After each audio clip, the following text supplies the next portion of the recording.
I have drinkest. Good morning, afternoon, evening, good time zone. Welcome to the stream. Hopefully everyone's doing good. We are doing a redo for Slay the Princess because last time we tried, OBS had a heart attack. Hopefully it doesn't do that again. We are not trying to slay the princess, despite the title. I will be slaying myself most of the time, depending on my moral choices.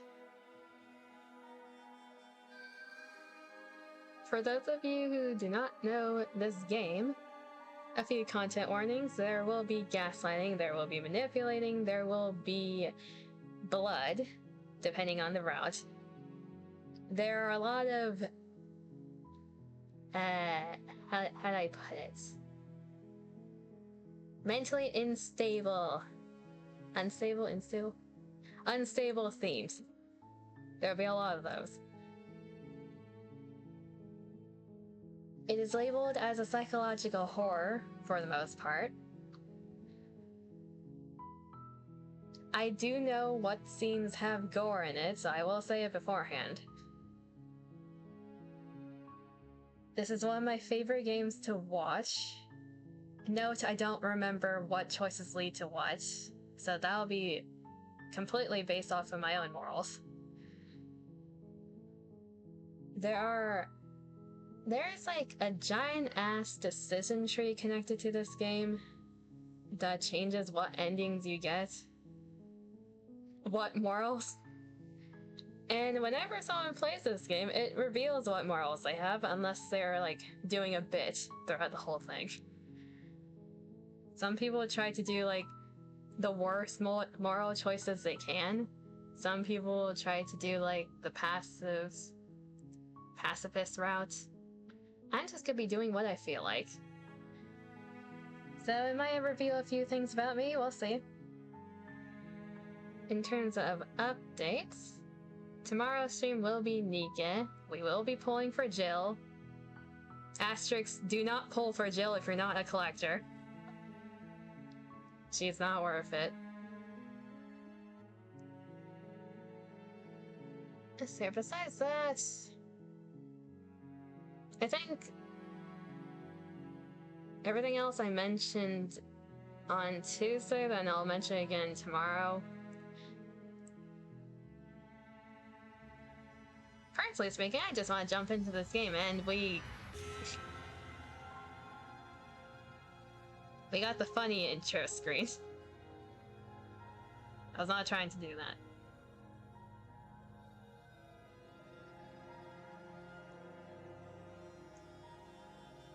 Anyways, this is a love story.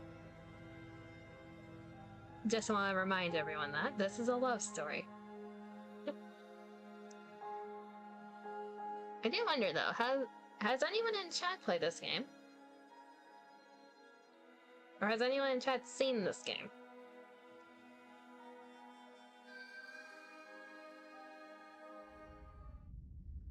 Chapter 1, The Hero and the Princess.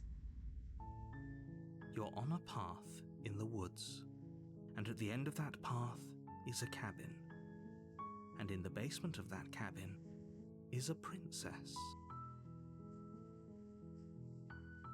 No, you think I have on your wish list? It's a very good game, even if you like watch someone else play it. It's something you have to experience yourself. Does streaming software know what's being played? Nope. No, it does not. It should not know. Is the narrator's volume good? You're here to slay her. If you don't, it will be the end of the world. Damn, a shot. Is volume good in terms of narrator, or is narrator too quiet?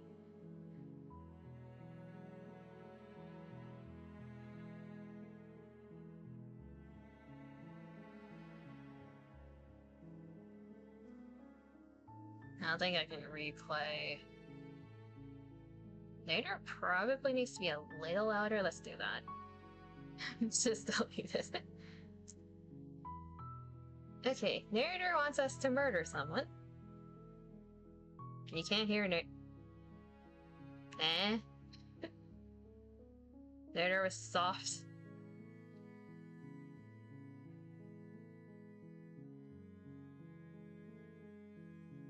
Murder you? I'll do something else to you. It won't be murder. Okay, hopefully that's loud enough. We'll see in the next line. Can't say that word too much, it will hear. Okay, so we have... The thing with this game, there are a shit ton of choices. There are a shit ton of endings. In terms of what we'll get, we'll see. No complaints. So we have the end of the world. What are you talking about? Have you considered that maybe the only reason she's going to end the world is because she is locked up? Killing a princess seems kind of bad though, doesn't it? Can someone else do this? Forget it, I'm not doing this. First ending is the pop ending. Have you considered that maybe I'm okay with the world ending? Do I get some sort of reward? Okay, thanks for telling me what to do. Sweet, I've always wanted to off a monarch. Viva la revolution. Silently continue or turn around. I get water as a reward? That's not a reward.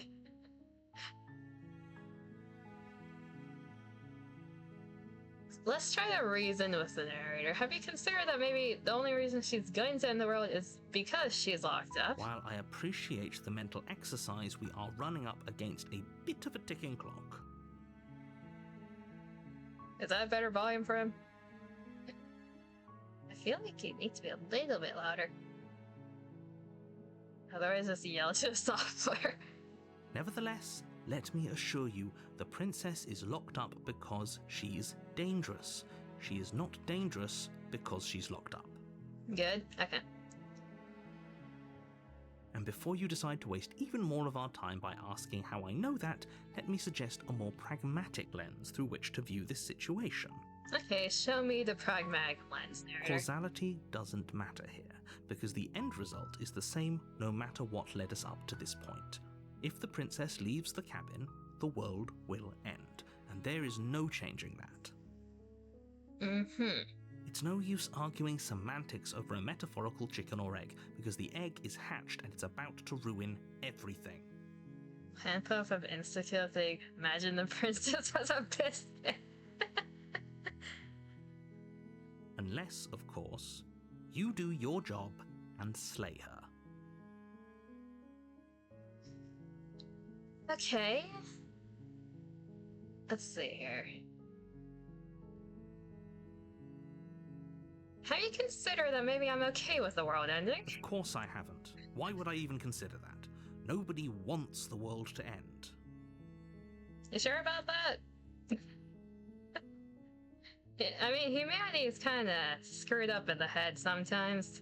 I mean, maybe some people do, like nihilists, or very, very evil people, but surely you're not one of those, right? I think everyone here is a bit of, quote-unquote evil. I think we're all down to a reset.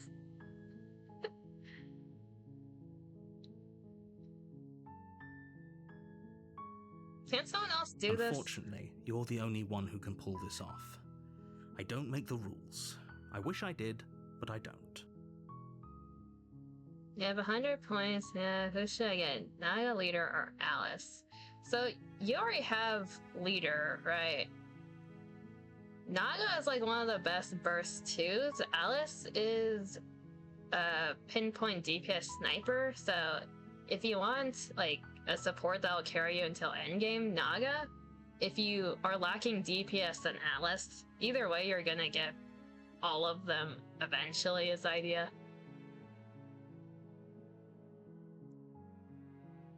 Not evil, just like reroll.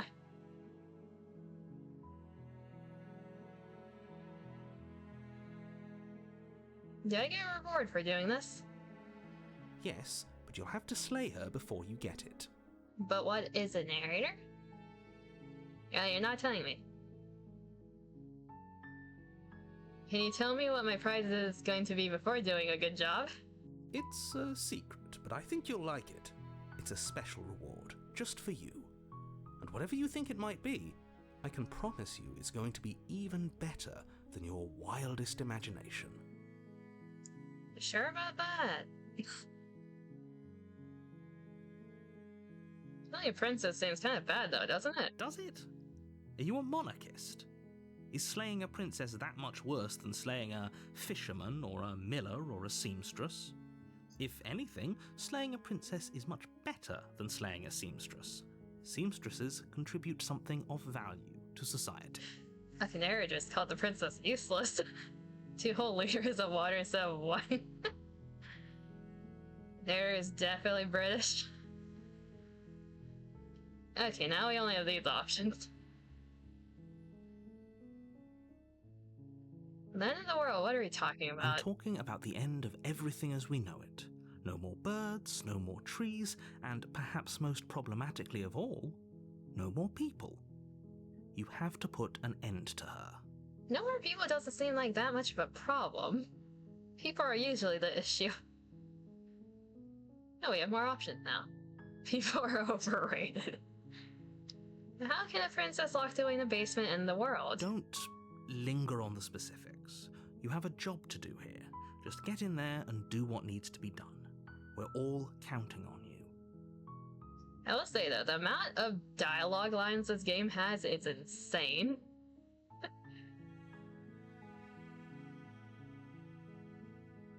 Do you have any evidence to back this up? Look, you're already on the path that leads to the cabin. Why would you be here if it weren't to complete a very important task? You've made it this far, you might as well reach the end of your journey. Isn't this counts as a visual novel? In a way, yes. It does. I'm gonna make this slightly louder because some of the voices that'll show up later on are a bit quieter than the narrator. Or he count checks out. Okay, look, I'll go to the cabin and talk to her. If she is as bad as I say, then she is. Maybe I'll slay her, but I'm not committing to anything until I have the chance to meet her face to face. So that one's a new one. Okay, I'm sold. Let's get this over with. And everything else is the same. I'm not convinced yet. Then I guess we'll just have to see what happens. But a word of warning. If you go in prepared to hear her out, she could easily trap you in her web of lies. And the more you listen to her honeyed words, the harder it'll be to pull yourself out. It's the same for you. Then each and every one of us is doomed. So sure, go, talk to her. See how that turns out for all of us. I will. You make your way up the short path to the cabin. You'll find the princess within. Okay. We're not going to go through with this, right? She's a princess. We're supposed to save princesses, not slay them. We got a new voice. Voice of the hero.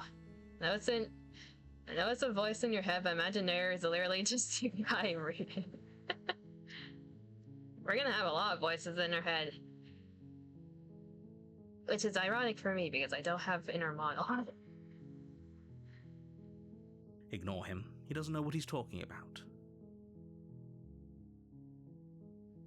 Alrighty. So I have narrator, and who on your team should you The replace if interior of not? the cabin is almost entirely bare. The air is stale and musty, and the floor and walls are painted in a fine layer of dust. The only furniture of note is a plain wooden table. Perched on that table is a pristine blade. If you're replacing anyone with Naga, it would sadly be Narrow. Narrow isn't like the best burst 2 in the game. She's usable, but Naga like way overpowers her in terms of utility.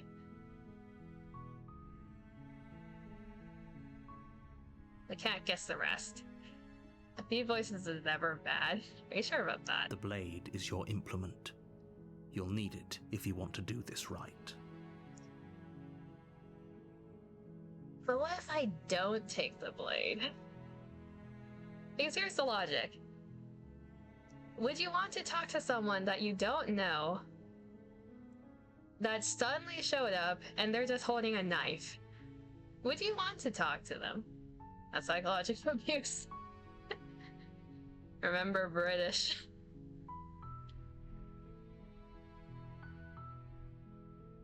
Because we want to talk to her, we don't want to threaten her. It's agreed. The door to the basement creaks open, revealing a staircase faintly illuminated by an unseen light in the room below. This is an oppressive place. The air feels heavy and damp, a hint of rot filtering from the ancient wood. If the princess really lives here, slaying her is probably doing her a favor. Is it a favor, though? We can just take her out. Her voice Maybe on a softly date? carries up the stairs. No wonder the narrator wants them to be stabbed. Hello? Is someone there? Princess. It's hypnotizing. It's the kind of voice you only have to hear once to remember it for the rest of your life. Okay, voice of the hero is simping. Good to know. Don't let it fool you. It's all part of the manipulation. You're playing a dangerous game by coming here unarmed. We're trying to talk to her, narrator. Just saying hi. Just checking in on you. I'm here to save you. Lie, I'm here to save you. I think I'm here to slay you, question mark. Continue down the stairs.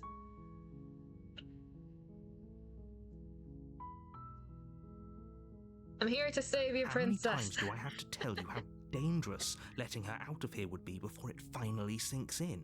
Narrator, shut up. Wait, really? You're here to rescue me? I was starting to think I'd be stuck down here forever. Come downstairs. I want to see the face of my rescuer. About to pull a donkey's version of Slay. I will note the voice actor for the princess. You walk down the stairs It's and very lock good. eyes with the princess. There's a heavy chain around her wrist, binding her to the far wall of the basement. Slay queen. Slay princess. She's beautiful. How could someone like this be a threat to anyone? She seems so happy. That's good, right? It really depends on what choices we make. She's only happy because we didn't bring the knife. And that we said that we're saving her. You'll see what I mean soon enough, once we get further in the game. Person has only voiced the princess. Really? They're a really good voice actor, though. I am begging you to stay focused. There's a lot riding on you here. Hi. I can't believe you're here. I've been waiting for something like this to happen forever. I hope you brought something to deal with these chains. Jason says the name is Nicole Goodnight. Why does it just sound like I'm gonna die? Don't do it. If she gets out of those chains, we're all one step closer to the end.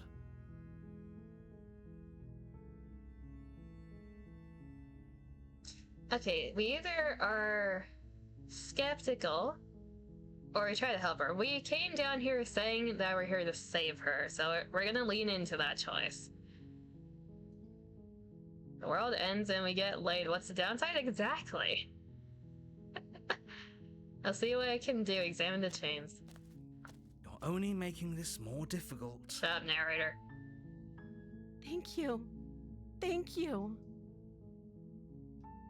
You're making a huge mistake. Shut up, narrator. That's one way to go out with a bang. Exactly. It's with No. a bang. You're doing the right thing. See, hero agrees with me. You walk up to the chains binding the princess to the wall and give them a tug. They're large and heavy, far too solid for you to even imagine trying to break them apart. I'm guessing you don't have the key? Mm-mm. Maybe it's somewhere upstairs. We did not see anything like a key. Doubtful. Whoever locked the princess away down here intended for her to never see the light of day. They wouldn't have just left the key to her chains somewhere in the cabin. And if there isn't a key, do you have any other ideas? I'm going to check upstairs, maybe the key's still lying around somewhere up there. And if not, maybe I can at least find something to break you free. Let's go with the second option. Okay, I'll be here. Good luck. You attempt to make your way out of the basement, but the door at the top of the stairs slams shut. You hear the click of a lock sliding into place. Narrator, you piece of shit. Is someone else here? Try the door. You try the door, but it's locked from the outside. Hey, let me out of here! Your shouts and pleas are met with silence. You're here to slay the princess, and you won't leave until the task is done. The narrator locked us in. Return to the bottom of the stairs. You make your way to the bottom of the stairs. This would have been so much easier if you'd just taken the blade like you were supposed to. Narrator is just a dude. He is just a dude, but he's an all-powerful dude.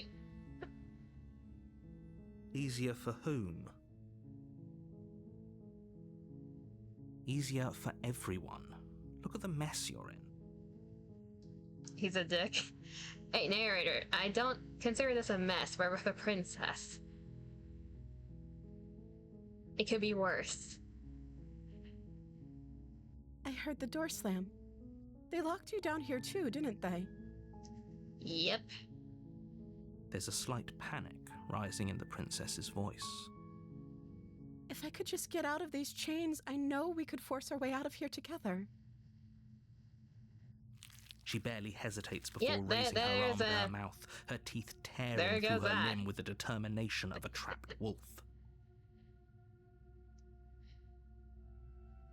Forgot to say something for the people who don't want to see. I thought it was like a few more dialogues in. Yeah, she gives no shits. No, do not tell OBS. Understand I have a bloody day. Okay, she's been down here for who knows how long. I don't think this is that weird. As she rips her flesh from her bone, a sound comes from behind you, the clang of bouncing metal. It's the blade from upstairs. You're not sure how it made its way down here, but if there's a time to strike, it's now. Oh, thanks, narrator. I'll help her cut herself. I don't think she wants a right hand, man. I don't think she wants a right hand in general. Or we could use it to free her. Exactly. You won't like what happens if you do that. Shut up, narrator. I'm gonna be saying a lot. I'm gonna be saying that a lot today. Fine. Deal with it, narrator. Against your better judgment, you place the blade against the ragged, self-inflicted wound on the princess's arm, just above the unyielding chain binding her to this place. And they turn your eyes away if you don't like this. You cut into her flesh. Not all the routes have gore. The one we're currently doing just has this. It's fine. She isn't alright, she has what's left. God damn it. Oh. The blade is sharp, and it takes little effort to crack through the bone of her arm. I feel like cutting into bone would be harder than that, but okay. Her limb falls to the ground, and the heavy chains follow suit. Hey, did you notice our little cursor hand has a bloody knife in it now? It has like little details like that in this game. She didn't so much as utter a sound through the whole ordeal. No, she didn't. She smiles softly as her gaze meets yours, blood from her wounded arm dripping rhythmically to the ground. Yeah, just lost the right arm, everything's all good. She's still smiling. How is she still smiling after everything? It's like she isn't even bothered by what just happened. Thank you. Now let's get out of here. Well, we only have one option, approach the locked door. No, We won't have any of that. The stakes are too high. You can't just let her escape into the world. No, I can't just let her escape into the world. Narrator? As the princess approaches the bottom stair, Narrator? your body steps forward and raises the blade. Cease. Wait, this isn't fair. You can't just do that. Watch me. Narrator? What are you doing?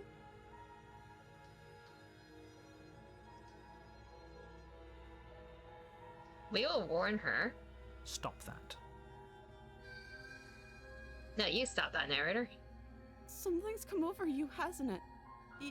You know you don't have to do this, right? Your body lunges forward, the blade held low, ready to sink into her heart. But the princess dodges, stumbling back against the wall before the blade has a chance to connect.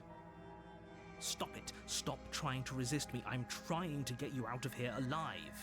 And I'm trying to get her out of here alive. We resist. The blade. Move the blade. No, we resist. As your body remains frozen in stubborn resistance, the princess takes a cautious step forward. We both know this isn't you. We just met, but sure. She nervously reaches towards you and takes the blade from your infuriatingly rigid hands. What are you doing? We're doing the right thing. I'm sorry. I'll try to be quick. She plunges it into your chest, tearing through flesh and sinew. It is agony. But you aren't dead yet. I like how narrator emphasizes the agony.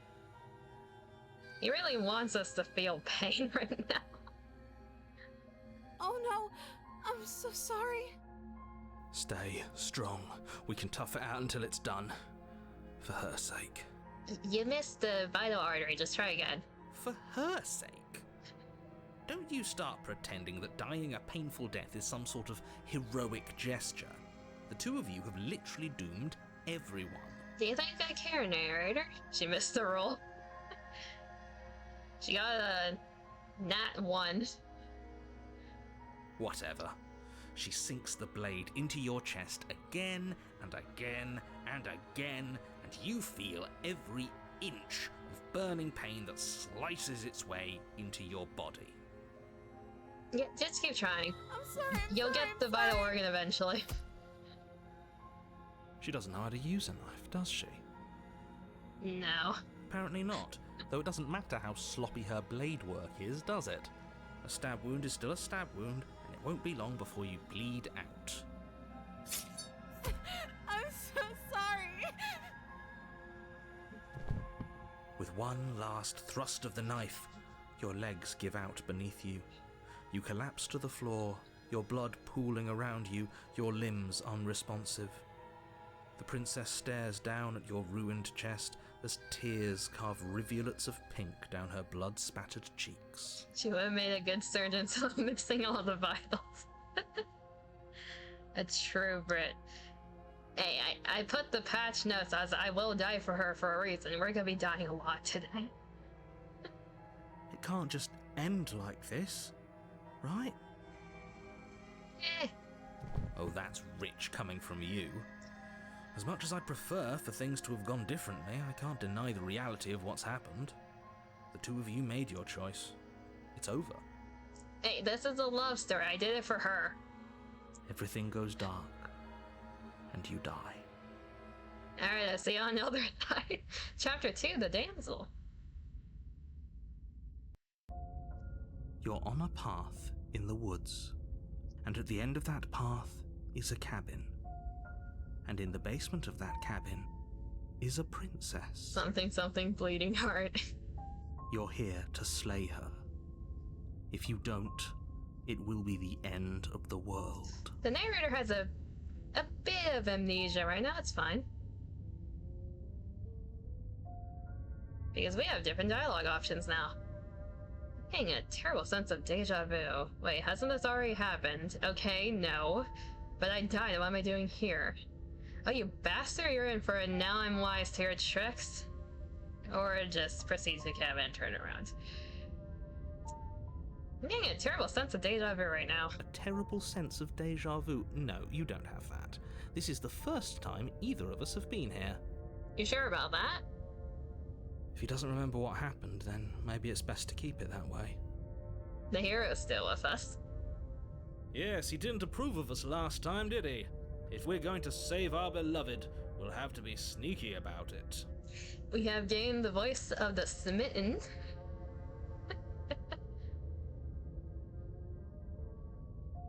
But it said chapter 2 now, and now it did say that.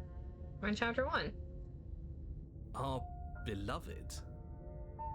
Yes, you'll have to be very sneaky about your intentions if you're going to try and save the princess. Ah, so all of the cards are on the table. Then you should know that we and the princess are in love, and the four of us will be foiling any and all assassination attempts you've got in the works. 4? Wait, 4 of us? Wait. There's narrator, there's Spittin', there's hero, there's me. Are you counting the narrator?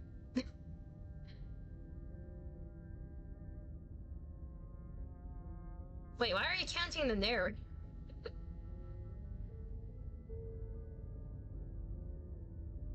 We'll see about that. Whatever you do, just be sure to ignore him specifically. It sounds like he's the sort who'd sacrifice the whole world for a peck on the cheek. Oh, you know it. What can I say? A world without love is a world that isn't worth saving. Angry and insulting Suyin is based.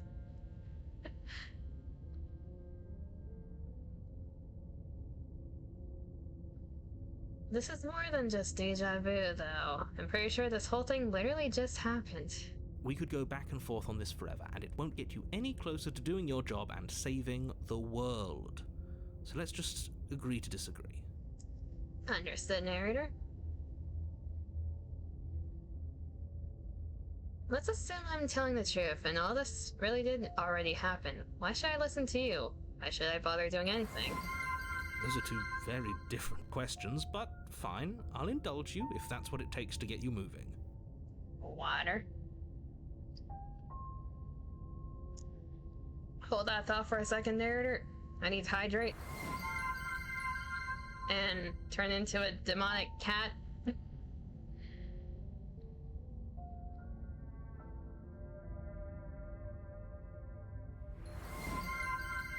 Yeah. Let's say for a moment that this really is the second time you've met me, or at least a version of me. Okay. If you're back here, I'm assuming you died, which probably only happened because you didn't listen to me. Maybe. You were the one who did us in, villain. Well, not you in the literal sense, but you did everything you could to stop us from rescuing her. Oh, I wonder why. Maybe it's because the entire world was at stake. No lone princess is worth that price. Water fact.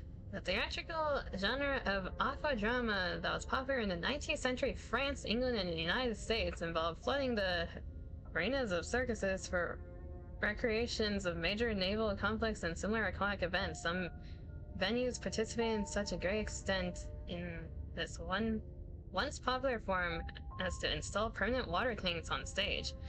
Water-based spectacles, especially those portraying great naval battles, had been popular in Roman times when they were known as Amatia, and the custom was resurrected at various times during the Middle Ages. Considering how this seems like a play that looked appropriate, fair enough. I beg to differ. That's a perfect response. I think Smitten disagrees with you. I'm not going to argue with you. I'm just going to take a deep breath and assume that whoever is making the decisions here has the common sense to ignore your protestations. Anyway, I believe your second question was, what's the point of doing anything? If you're asking that, it sounds to me like you're making the rather dangerous assumption that your actions last time around didn't have any consequences. Yeah, Google, he hasn't existed longer than 5 minutes. What do you mean? Of course there weren't any consequences. You forced the princess to kill us, and now everyone's right back where they started. That sounds pretty consequence-free to me. Mm-hmm. Yes, but in this purely hypothetical scenario, that begs the question of how you got back here. Did time simply rewind itself, or were you instead transported to a different world entirely? Probably a different world if we have Smitten. If it's the latter, what do you think happened after you died? Do you think the people there lived happily ever after? Or do you think that the princess, left unhindered, brought about the end to everyone and everything, just like I told you she would? I don't see a problem in that. We died in her arms. She would never. She's a perfect angel that you cruelly imprisoned as part of some convoluted, dastardly scheme. Convoluted? I don't know how this premise could be any more simple. Princess bad, stop her, save everyone. No, Princess good. We help her save everyone. Happily ever after.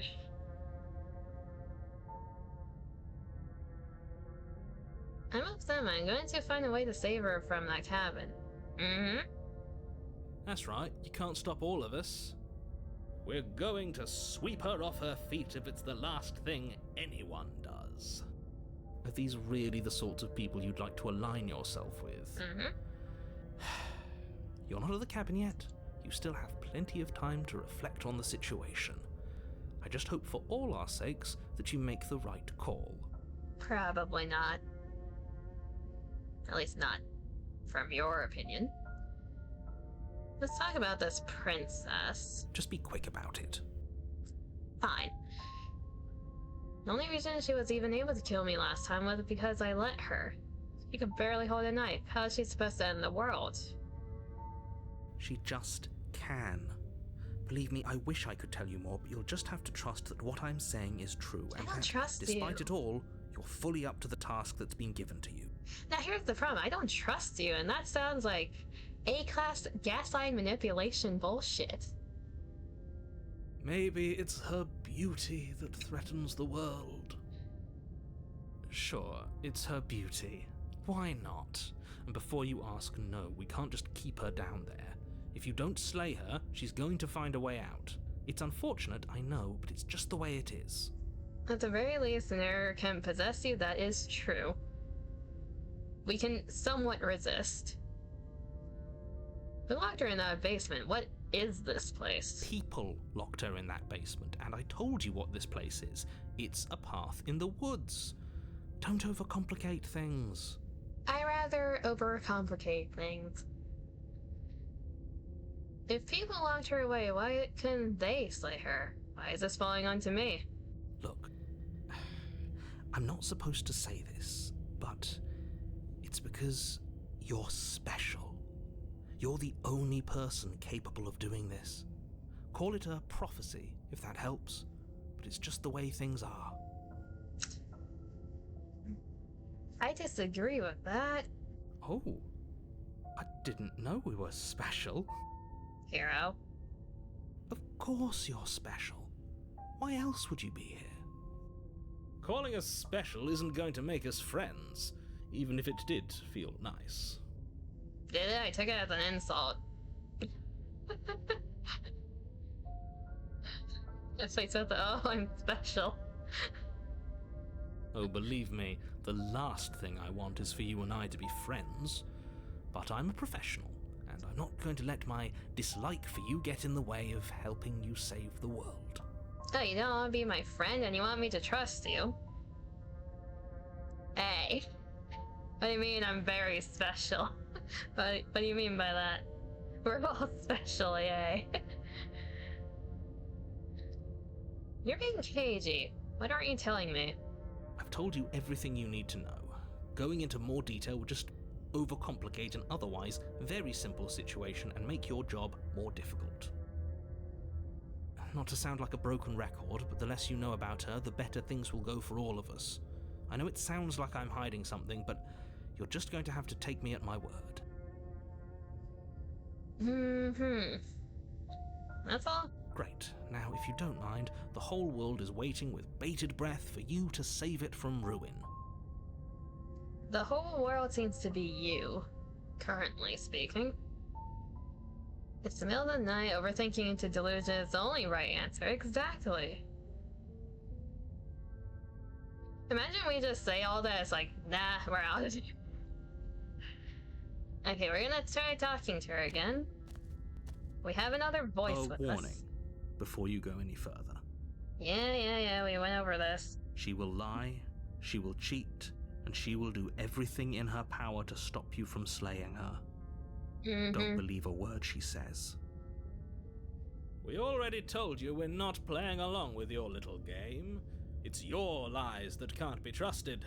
Her beauty is the only thing in the world we can believe in. I think we've already been over this. I'm pretty sure he just likes the sound of his own voice. I do, but I also speak from the heart. My passions are too great to be stifled. They must be expressed. Sure, yeah, your passions are strong and all, but not everyone needs to hear them. Some things are better kept quiet. No, I want to hear Smin. The things he says is actually quite funny to me. Don't pay their bickering any mind. Focus on the task ahead. Proceed to the cabin. It's very special. Smin is one of my favorite voices in this game.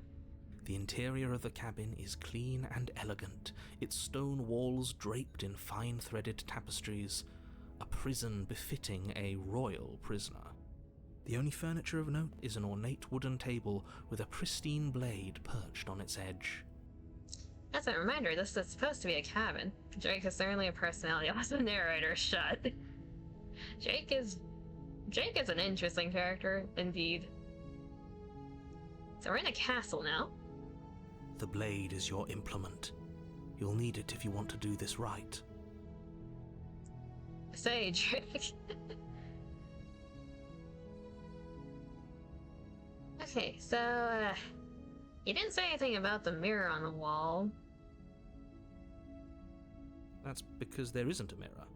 There's a table, the blade sitting on the table, and the door to the basement. There's nothing else in here. Are you sure?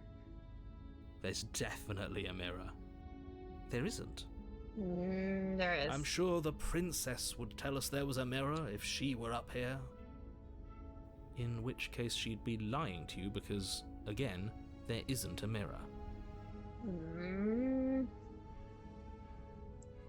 Why would you lie about that? What's the point? I want to look at it myself. I want to see how handsome I am. It doesn't matter, remain silent, approach the mirror.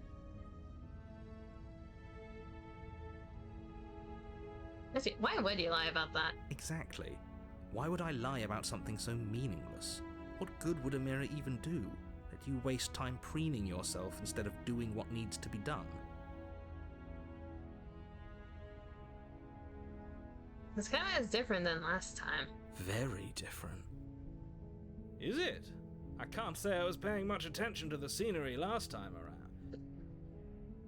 Only the princess was in his eyes. Maybe that's because you haven't actually been here.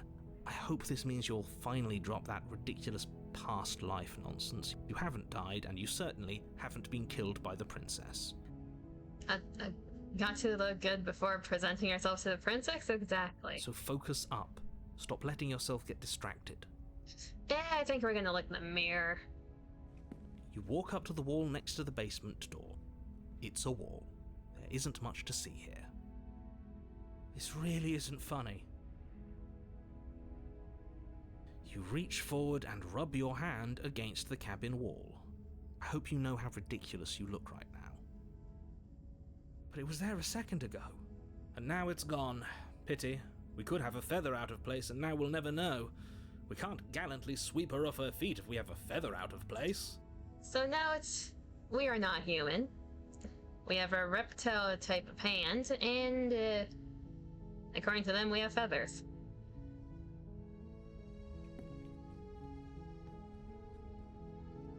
Do we want to take a blade this time or not? I vote no, because Smitten is probably not going to be happy about that. And the whole point of this run is to get her to fall in love with us. Chicken butt. I suppose we are a chicken. We don't really know what we are, so I guess we're a chicken. Yeah, it looks about right. We want her to fall in love with us. We're not taking a weapon.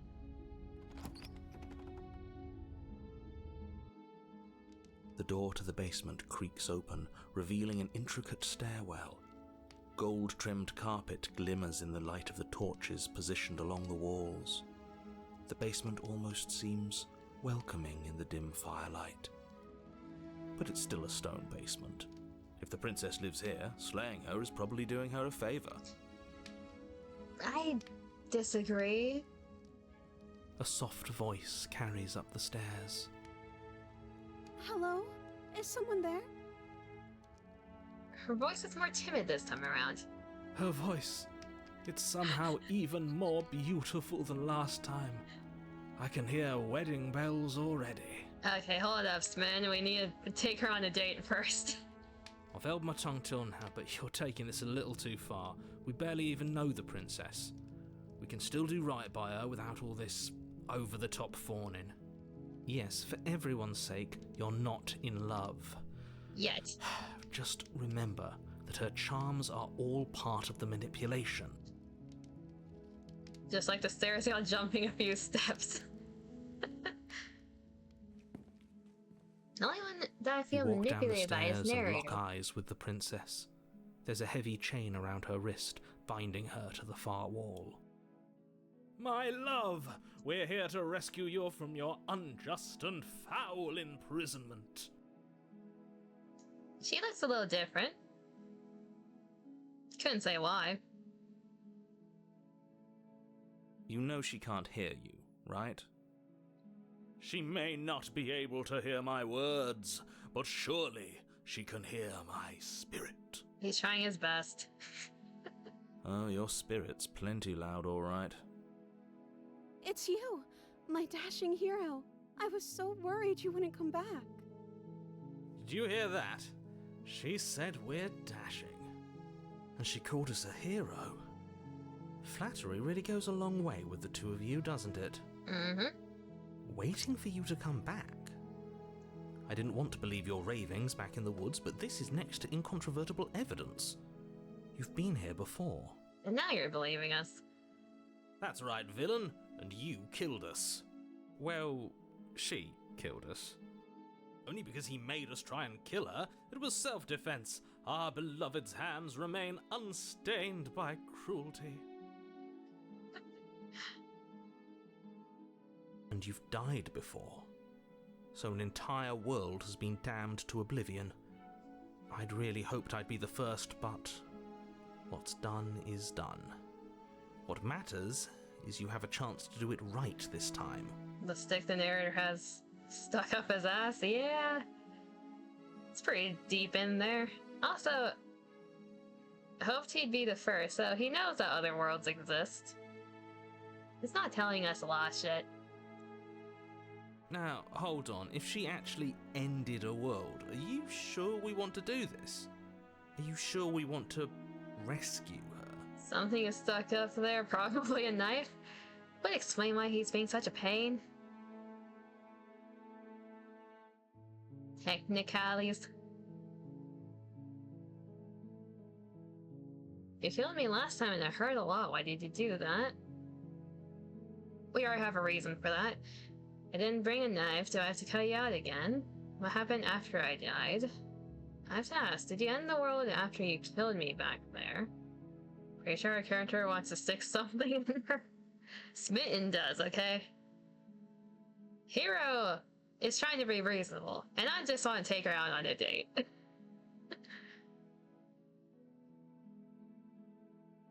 Sorry about what happened last time. The narrator who sent me here to kill you took over my body. It was extremely unfair. Or just rescue the princess, not talk to her. So this was self-defense. We don't need to ask her that. We could just to see what she says, though. You killed me last time and it hurt a lot. Why did you do that? I'm sorry. Didn't you want me to? Technically, yeah. Did we? Yes. We warned her of the cruel forces seizing our body. That's practically telling her to kill us. She is our beloved, and she made the choice to free us of our misery, to show us mercy and make the best decision for everyone. Exactly what Smitten said. She made the best decision for her. Don't be so quick to assign kindness. You're just opening yourself up to manipulation. Let's see here. I didn't bring a knife. Do I have to cut you out again? I'm okay with whatever you come up with. You can cut my arm off again. Which begs the question, why do you have your arm again? We won't be laying a finger on her perfect wrists, and indeed, we won't even have to. Do you see how dainty her hands are? We'll be able to slip her right out with no harm done. Because her hands are so dainty and tiny and cute. She really is alright. Yeah? What? No, she's a prisoner here. You can't just slip her hand through the chains. We can try. Why are you two arguing over the logistics of slipping her hand out of her shackles? She just said she'd be okay with any idea we came up with. Am I the only one here who thinks that's weird? No, we're just ignoring it. She didn't care last time. Why should she care this time? That's our stoic, smiling angel. No, you're right. It's extremely bizarre behaviour and further evidence that she's a monster who's not to be trusted. So go ahead and slay her. We don't really have a way to slay her, even if we wanted to. What happened after I died? Just, You died, and now we're talking. yeah, okay. Nothing else? Good talk. Let's see here. But before we started talking, did the world end? I mean, we already started talking. Sorry about what happened last time. The narrator who sent me here to kill you took over my body. It was extremely unfair. If another version of me was pushed to such drastic action, it was for good reason. Watching three people argue in one body must be weird. From her perspective, we're probably just standing here doing nothing. That's okay. You were just doing your best, and that's all that matters. It's like you're watching someone have a loading bar above their head. They're just buffering. She took that in stride. To a surprising extent. An almost unsettling extent, actually. You were ignoring that. That's because she's perfect. The social link is weird. Do you think she has someone like him telling her what to do? A narrator. She doesn't. There's no one else like me. Sure about that. I think he's right, because I like it better if she doesn't have some horrid little voice like him, always trying to drive her to violence. Okay, let's try the last option, but before we start talking... Did the world end? I don't know. Was I supposed to have ended the world? Would that have made you happy? No? Isn't that just like our darling princess? She wants to make us happy. My heart melts further with every word that passes through her beautiful lips. Are you listening to her? That's a confession. Of love?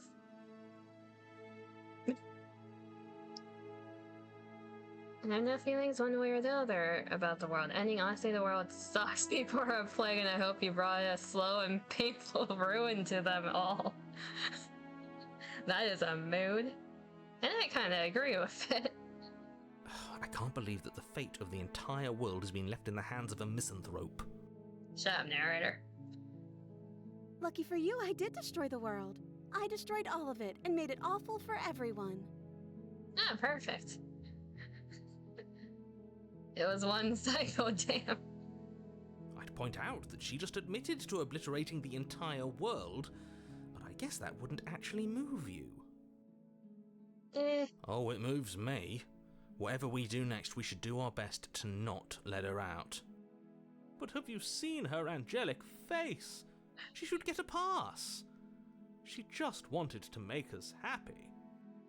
Okay, now we have arguments in our head. That's fun. By destroying the world. Apparently, yes. Let's No. ask her. I can't let you do that. If you take another step towards the princess, I'll... Shut What? up, narrator. Take over our body and force us to try and kill her? Thank you, hero. Cut him off. I would if you had a weapon. That's why we didn't bring the knife. Not on my watch, villain. My passions contain titanic depths, and if you try anything that might harm our dearest, I will end our life without a second thought. Nader has one final move. Well, Smitten has one final move. It's called Sudoku. Oh, BS. You wouldn't. We would. I would. Well, Smitten would. I'd listen to him if I were you. He has a lot of strong feelings. And doesn't the world end if we don't stop her? You approach the princess and gingerly slide her hand from her bindings. That shouldn't have worked. I'll be damned. We're doomed. Her hands are so dainty, she's so beautiful. Like, look at her face. She's gorgeous. I can't believe it. But I guess I have to. I told you, there's no life more worth living than that of a true believer. This whole game is built off of perception. If you believe hard enough, it will happen. I'm free, and you're not trying to kill me this time. Thank you. Thank you so much. She is very head-pattable. Well, this version of the princess is very head-pattable. The princess jumps up and smothers you in a joyful embrace. Ugh. If only you had a weapon, one slip of the wrist and your pristine blade would be buried in her back and everyone out there would be saved. Shut up, narrator. Speeder and the rank 10 exactly. Luckily for Mr. Romance, we don't have a weapon. Who needs a weapon when we have the power of love on our side? What do we do now? Now here's the part where that can go very downhill.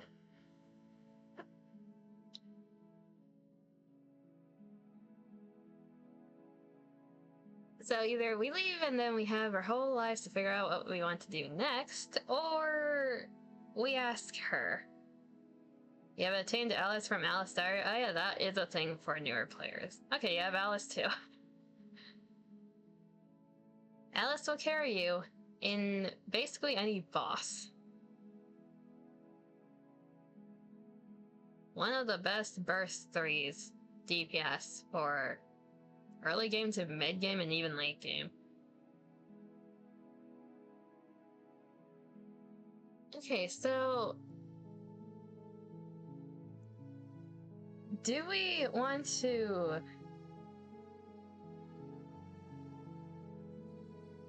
ask someone what they want to do when the only thing they want to do is make us happy? Or do we want to just tell her what to do? If one of them climax still... What? Anther, what?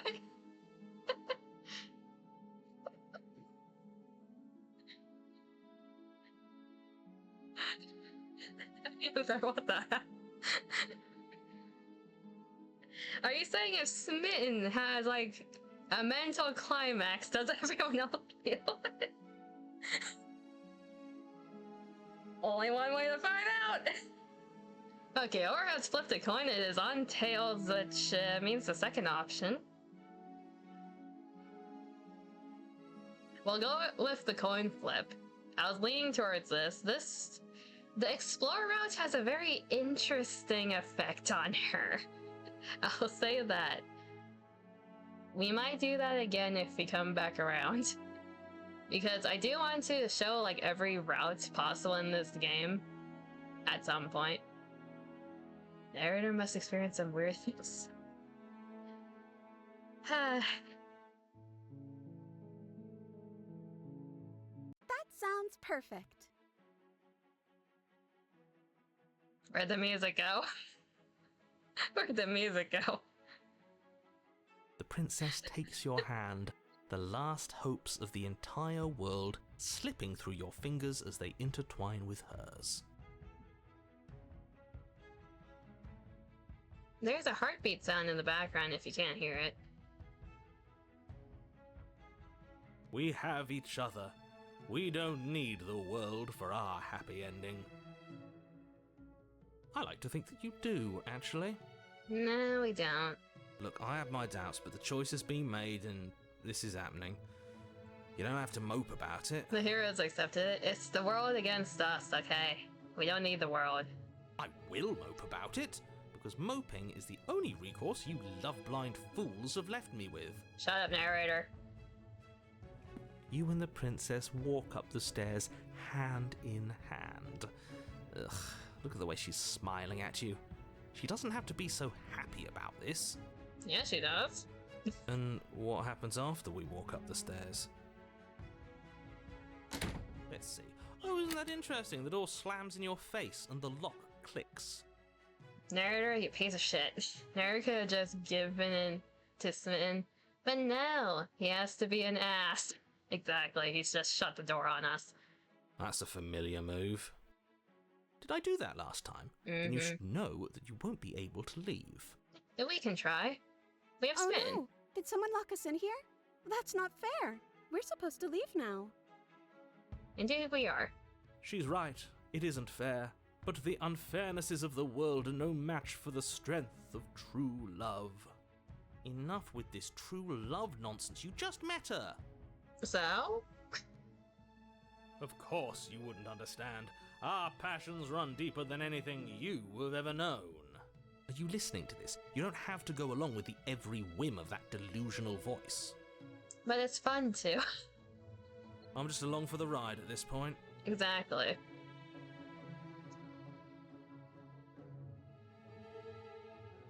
Do you think you can open it? I think I've got this, or I think we can open it together if we try. It's the power of love. We have to do it together. Okay.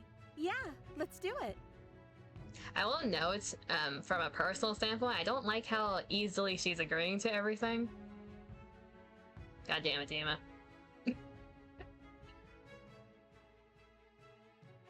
But well, we're just enabling Smitten right now, so... Like a pair of teenagers in love, you and the princess place your hands on the door together. Blech. The narrator is being forced to read the script. Water break.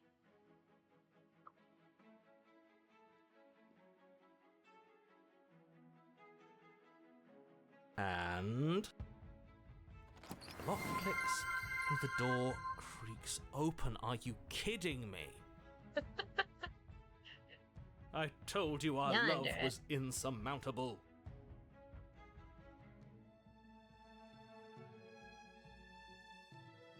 You and the princess make your way upstairs, and... The blade, that's right, there's still a chance for you to do the right thing. Take the blade from the table and slay her before it's too late. What if I don't want to?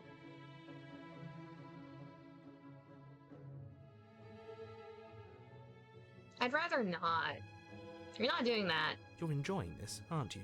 Mm-hmm. You're taking every opportunity you can to draw out the end of the world and make me suffer. Mm-hmm. I hate you. I hate you too, narrator. Glad we agree. Water fact. Have you ever... Have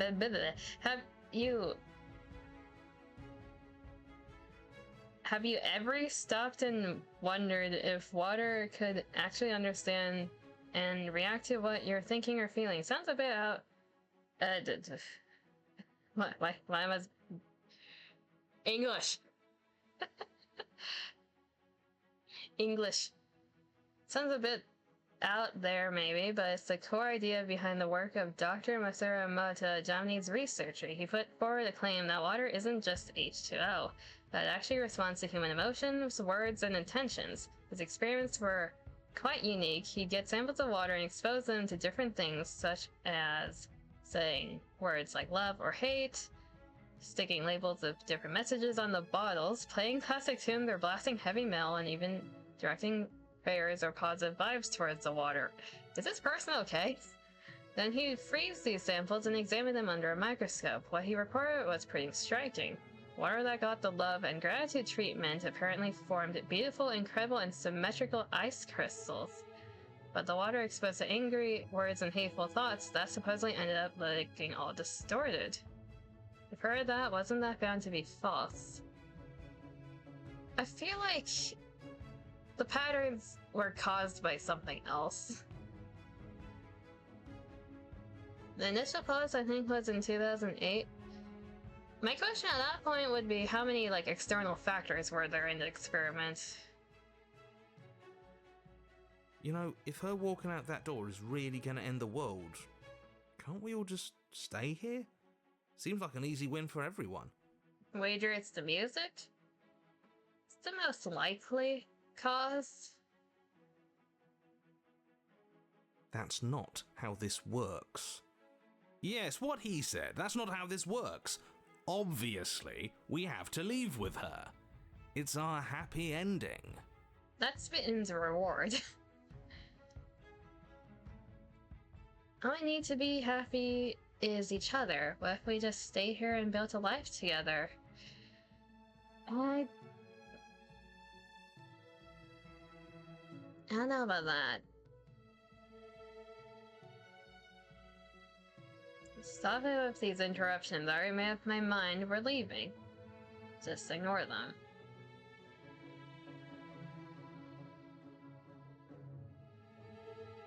So, never mind 1994, you think? The older the experiment is, the more questionable it is.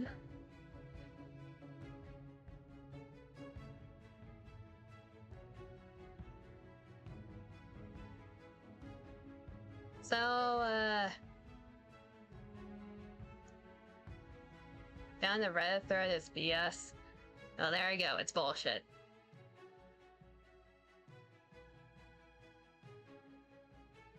Now I think about it, is one of them the angel and the other the devil?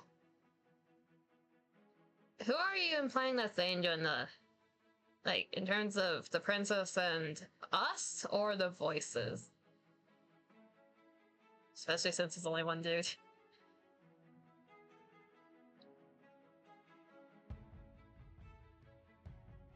My opinion is that the princess and the main character should leave the cabin. That's what I would choose. But for the sake of seeing options, I'm actually going to choose the first one because this route is really interesting from a moral standpoint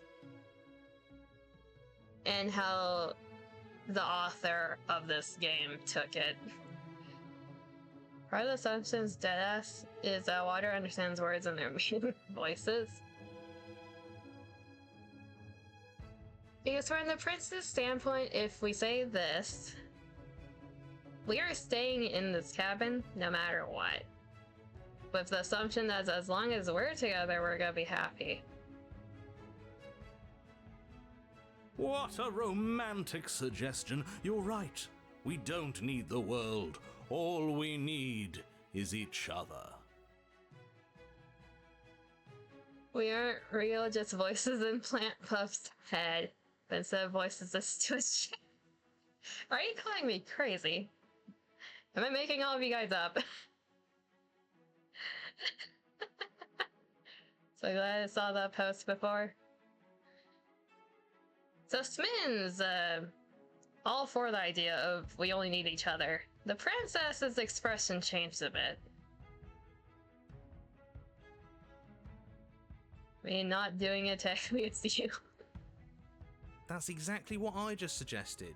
Was it not romantic when I suggested it? No. Did you suggest that? I wasn't listening. Smin only hears his own thoughts towards the princess. Water being influenced is fact-checked, it's false. You answered me. But the door's right there. We can just leave. We can just leave. Wait. Why would she say that? Was she not wooed by our proclamation of love? Are we not enough for her? Oh my god, they still make the articles on the experiments? They do? I like her having this conversation while the princess is having a dilemma of smitten. She's not wooed by you because staying here and building a life together isn't a solution. It isn't anything. It's a non-answer. It can't be done. The narrator is right for once.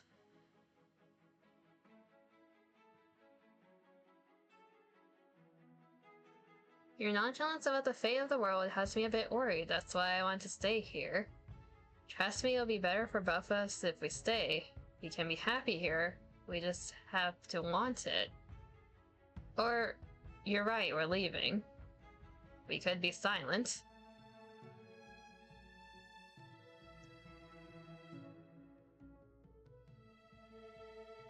Believe me when I say I want to do this option no matter what, that we're leaving, but this is one of my favorite routes to do the other option. They push the pull door.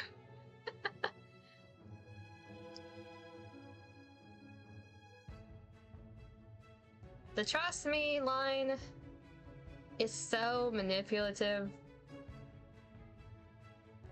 We're going with the first one because it's actually a valid reason. Her having no opinions is slightly worrying. Water is a compound of 2 hydrogen and 1 oxygen. Is no form of understanding what it is and isn't hostile. Your nonsense about the fate of the world has me a bit worried. That's why I want to stay here. Yes, she's extremely nonchalant about it, isn't she? Need I remind you the blade is still here? Please, everyone is counting on you.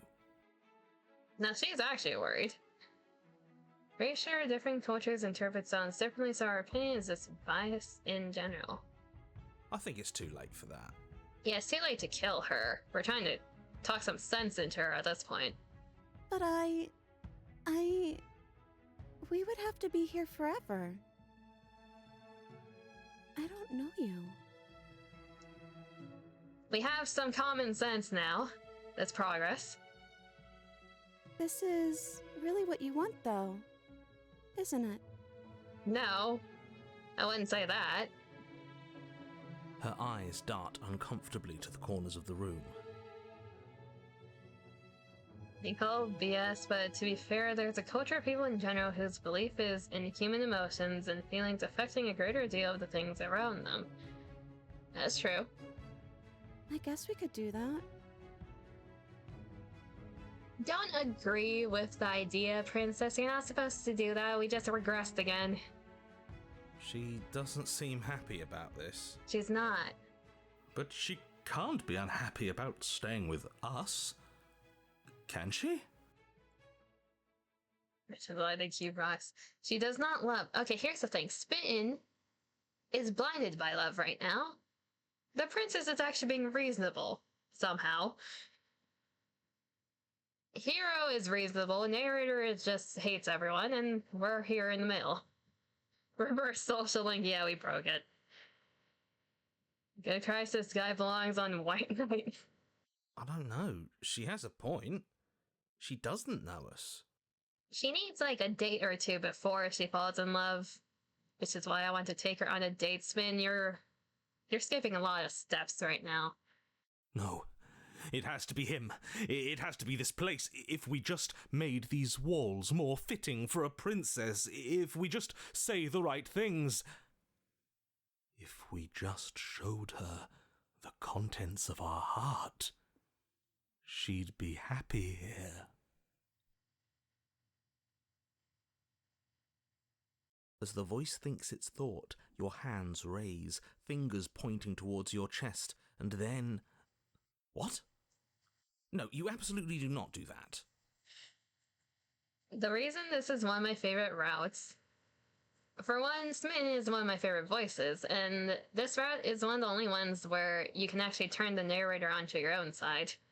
You'll see what I mean in part 3, once we get there. Oh, but I do. What? What is he doing? We can't see unless you tell us. I don't think we want to know what he's doing. Are you sure you want to know? No. I suppose I can't stall forever. Content warning. You plunge your nails into your chest, digging deep, grasping for a handhold. And you find it, your fingers curling around your ribs. Oh no, what are you doing? Are you okay? You can't do that and be okay. We're fine. Time out. He should not be allowed to do that. He's not the decider. And yet, it's done, isn't it? So who likes mind-breaking smitten? It will be soon. You yank violently, your bones cracking with wet pops as you pull yourself apart inch by painful inch. Your exposed heart, framed by jagged ribs, thumps rhythmically in your raw, bloodied chest. The loosened threads of your body unfurling to cover the surface of the room. So you see these little lines coming out of us? There's a reason for that I'll be explained later. Ignoring that, we just ripped our ribs apart. Or I guess Smitten ripped our ribs apart. Don't mind my sacrifice. It's a fair price to pay to give her everything she doesn't know she wants. 07 MC needs to shave. Just got hit with a bullshit lag spike. Like in-game, I'm guessing. Hopefully not OBS. We're only harming ourselves, we're not harming someone else.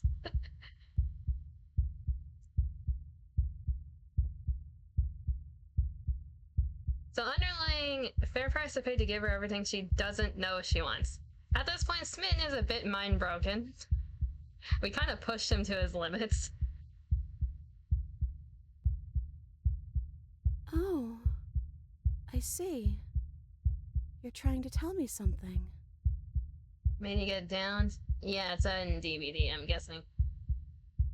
It's beautiful. I don't know how I feel about you calling our exposed heart beautiful. The princess, mesmerized, reaches towards your beating heart, and then everything goes dark and we die? Yes. Yeah. Epilogue. Happily ever after. You're on a path in the woods. No, we're Mate, not. We're clearly already in the cabin. This is one of the few routes that lead you to an epilogue screen, by the way. Excuse me? You're clearly... Oh. Huh. So you are. How do you know about the cabin? I didn't get to the cabin part of my opening monologue yet. Don't worry about it, narrator. You just have a bit of amnesia again. We've been here before. Well, not here, but I'm sure you know what I'm talking about. You knew about the loop-in last time. Mm-hmm. Now, he's clearly disorientated. I'm sure all this new info is going to come as quite a shock to him. Best if we're gentle. Hello, voice of opportunist. Welcome to the party. And right on cue, here's the new guy. Welcome! The hero's kind of just our bro at this point. Thank you. I'm just happy to be here. Exactly, welcome. Okay, yes, I get it. You've been here before. That's terrible. You know that, right? Because the only reason you would have been here before is if you failed in whatever world you'd come from. Meaning you doomed an entire other reality. But I'm sure since you're so well-travelled, you know that, yes? Yeah, we died twice now. Don't else have a small lag? Are you being serious right now? OBS, there is no humanoid violence happening right now. Calm. Behave.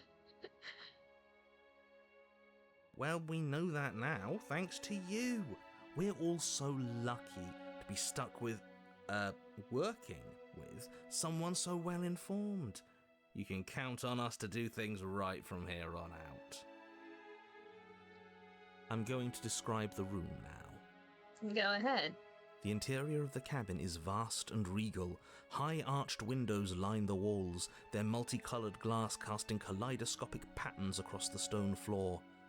An iron chandelier hangs from the vaulted ceiling, its many candles lit with flickering light, vaguely illuminating the massive room. This is a house fit for royalty. Are we just gonna ignore the giant-ass mirror on the end? Froze for a little? God damn it. Are we good now?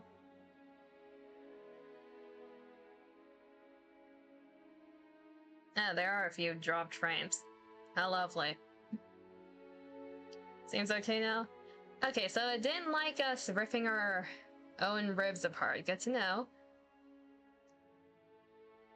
Before you, there isn't a blade, is there? That's not good. It's starting to hear. No, we need to stuff it full of cotton. It doesn't need it here. Okay, so the blade's gone. Giant ass mirror. Doesn't matter if the blade's here. We didn't use it last time, and the time before that, she used it to kill us, which is true. Hey, where is the voice of the smitten? He was here last time, and it's not like him to be this quiet. That's also true. So none of you are going to talk about the mirror.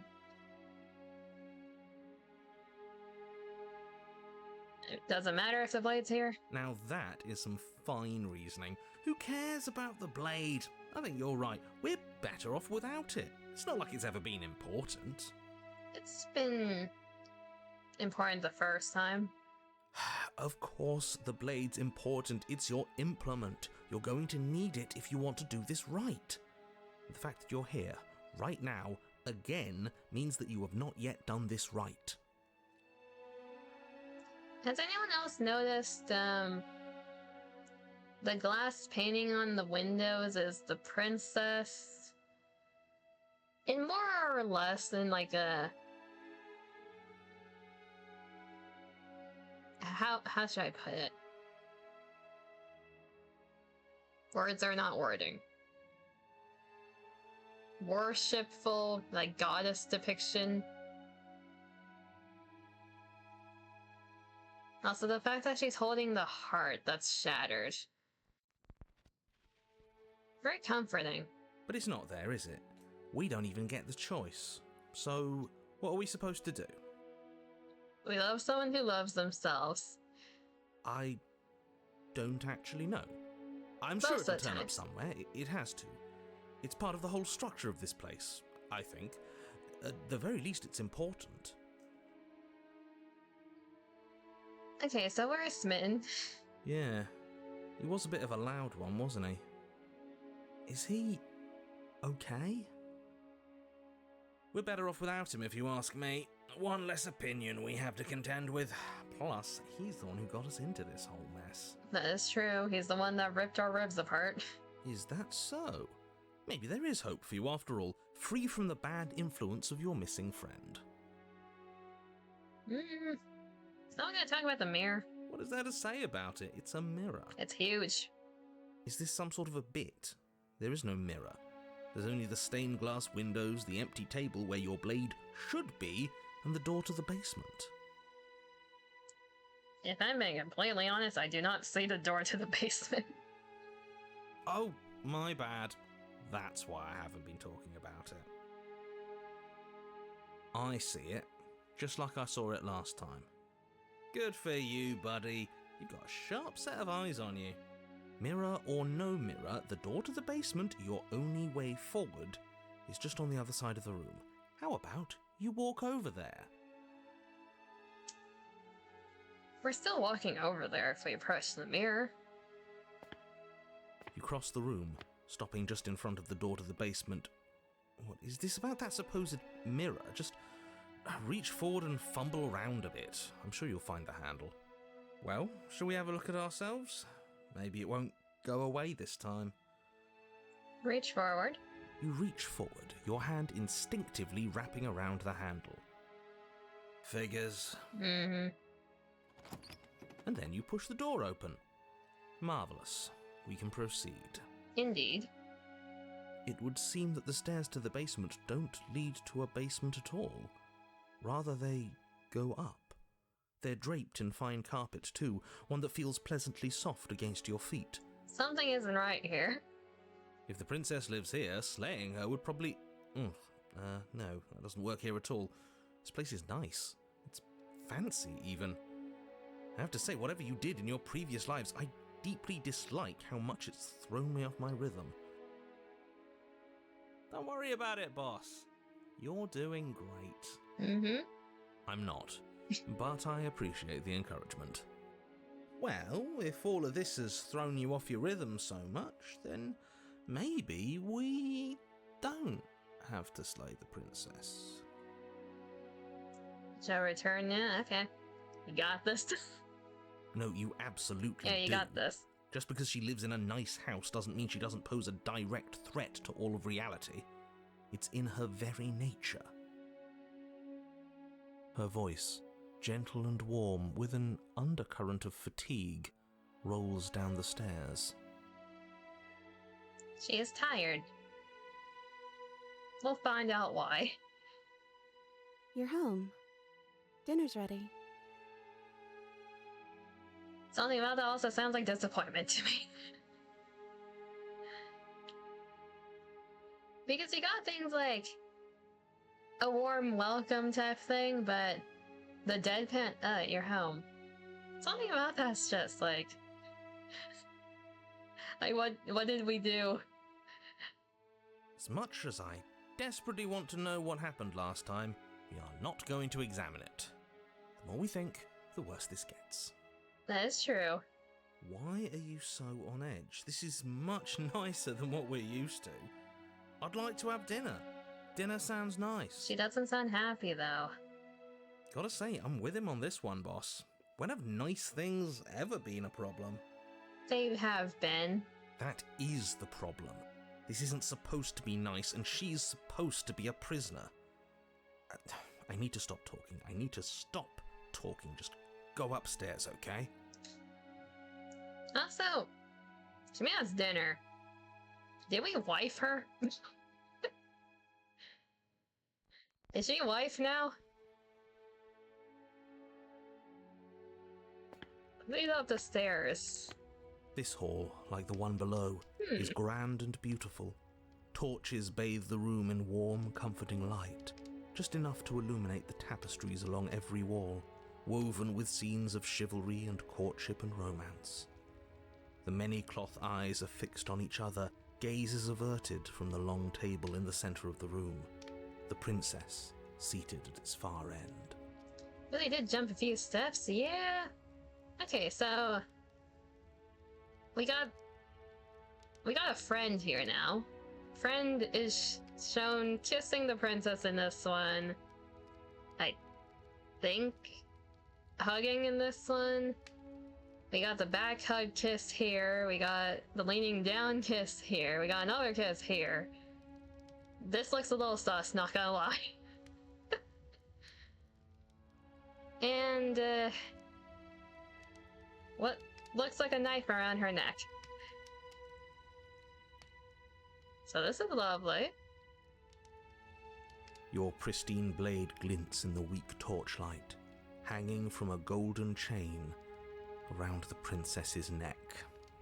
So that's where it is. And the tip is already pointed right at her heart. Okay, everything is falling back into place. All you have to do is cross the room, push down a little, and the entire world is saved. That's easy. I know about that, narrator. Yeah, that is easy, isn't it? So, where's the rush? Yeah. You're here. Now we can start being happy together. Why don't you sit down? Wouldn't that be nice? I don't know how to feel about that line. I'll take a seat, though. As the words leave her mouth, the torches flare and a chair swings in from behind, knocking your legs out from under you. You're forcibly seated at the head of the table. Okay, I guess I'm being forced to sit. Never mind. Isn't that better? It is better, right?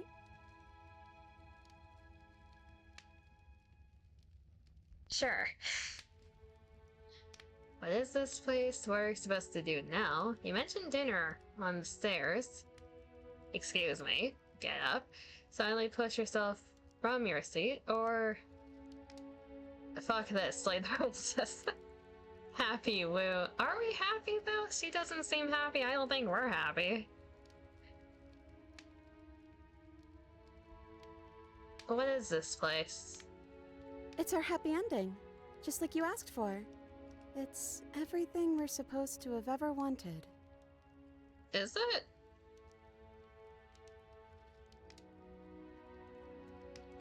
Are you sure? Also, you mentioned dinner. Oh, right, dinner. I totally forgotten about it. The flames burn bright and a shadow dives across the table. In its wake, it leaves a feast. Cool. Go ahead and dig in. I'm sure you're hungry. Am I ever? And look at this spread. It's a feast fit for a king. Yeah, and after everything we've been through, we could use a break. More than that, we deserve a break. Refuse our hospitality or eat.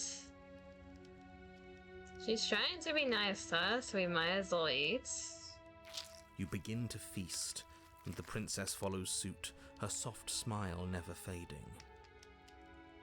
The food is more exquisite than you ever could have imagined. You sample countless otherworldly dishes, sauces and bread and hearty stews whose tastes dance across your tongue. Don't know, seems to be a bit of a distance. Yeah, there's a line between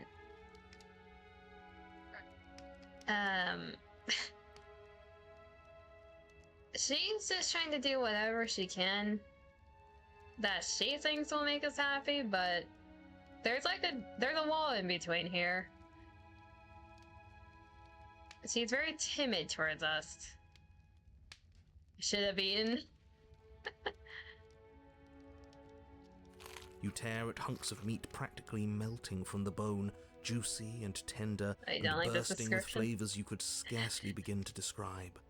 Your cup fills itself again and again with a flowery nectar so sweet it tastes like glimmering jewels. This really is perfect, isn't it? It is the best meal you've ever had. But then it's over, and you're just as hungry as when you began. Wasn't that perfect? We should do it again. I don't know if I want to do it again already.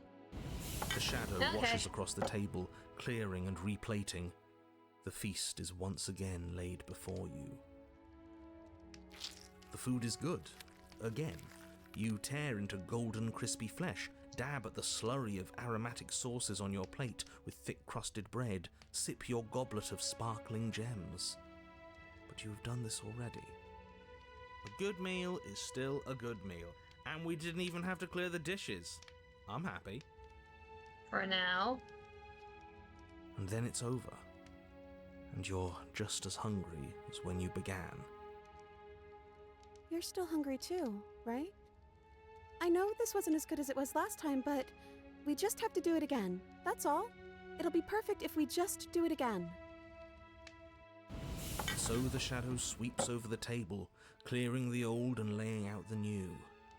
And so you do it again.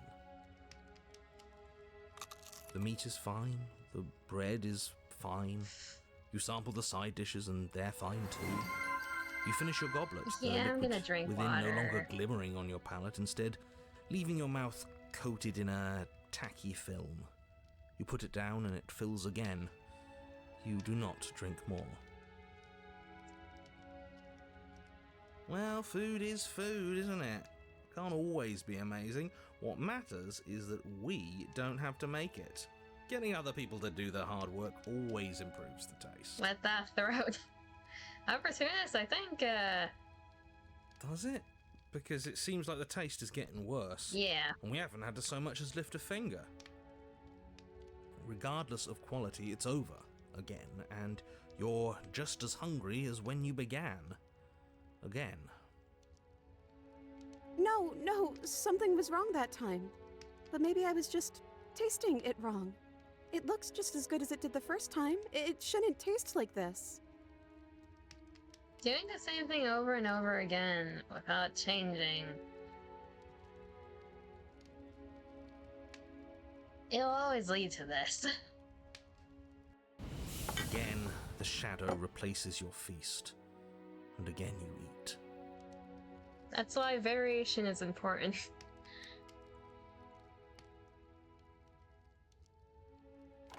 The meat is greasy. The bread is tough, its crust hurting your jaw as you chew. The grey vegetables are barely worth the effort of picking through. You don't even touch the goblet, its sickly sweet aroma utterly unappealing. They got Java. They got Jollibee, huh? Care to disagree? So, the thing with, like, repetitive becoming tiring, it really depends on what it is you're talking about. Things like food, some foods you can always eat, right? Others will get tiring as shit if you continuously eat it over and over again. I'm so tired of eating. Well, it's still free food we didn't have to make, right? Oh, am I kidding? We were eating like kings and now we're eating like pigs. At least you still have the memory of how good it was the first time, right? Mm-hmm. I'm so tired of this.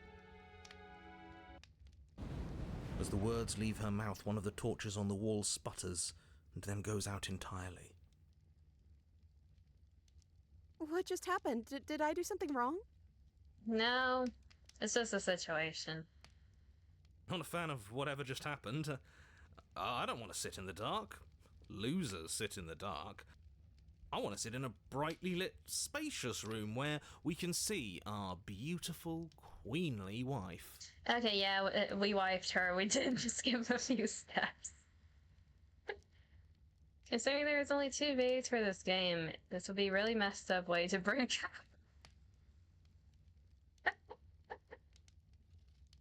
I mean... As if in response to the dousing of their brother, the other 3 torches blaze brighter, their flames licking at the walls. Their shadows deepen, dancing angrily across the stone.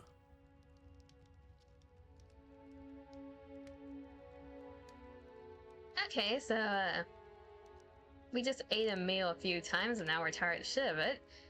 What else can we do? What just happened? Did you make that torch go out? I don't think you did anything wrong. I think you just said something you wanted to say. It's just a torch, don't worry about it. We still have plenty of light. Well, we ate. What are we supposed to do now? Then the leave options. So...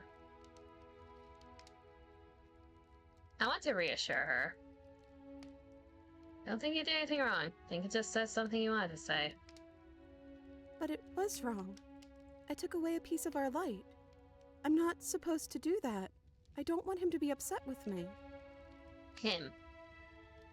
You don't want him to be upset.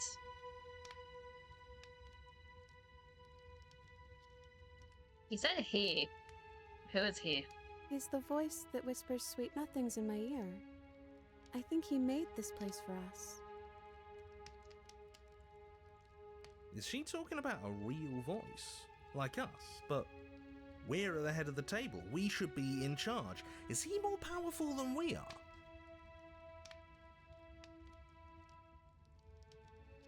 Hey, Shadow, don't you have anything to say? The torches flare and the shadow grows for a moment, but you don't receive a response. Giving us the cold shoulder, I say, asserting his dominance in the power structure. Regardless, it would seem that he, if there is a he, isn't something you can talk to. He says his words are just for me. But he wants me to ask, isn't this enough? Isn't this what you wanted him to do? So, chat, who do you think the shadow is? Who do you think our little friend is here? He says he's tired. I don't think he'll answer anything else you have to say. This isn't fair. If I could just talk to him for 2 seconds, I'm sure we could sort this out and figure out a balanced power structure that works better for everyone. But no, he's decided he's above talking to little guys like us, huh? Hey there, demons, it's your boy. Okay, so, well, we ate. What are you supposed to do now? I don't know. Maybe we could play a game. I like games. Yeah, that's exactly what we should do. Alright. The flames roar and the shadow comes dancing across the table. It leaves behind an intricate game, its pieces elegant and beautiful and enticing, its simple rules already apparent, even with little explanation. We can probably work together to figure this out as we go. That sounds like a lot of fun, right? Can be. Great, we don't even have a rule book. That means we can make up as many rules as we want. And we will. Don't worry, I am excellent at cheating. She'll never suspect a thing. Hey, hold up, opportunist. We're not gonna cheat. We're above that. I don't think it really matters. This all kind of feels like we're just filling time, you know? Mm-hmm. What, you don't want to win? To show our prowess in all avenues and accumulate respect? Wow, you would be hopeless without me. Count your lucky stars I'm here. Opportunist is a cheater? It fits. Also, what do you mean, accumulate respect? We're just trying to pass some time with the girl, you know? We're just trying to have fun. We're not trying to put her in her place. And a voice in your head. What are you implying, or? Do indeed figure it out as you go. And what a game it is. The tension between turns, the triumphant highs of moves well placed, and the tragic lows of miscalculations and careless plays. The warmth of trust and the cool texture of deception. And then, the climax, as she places her final piece.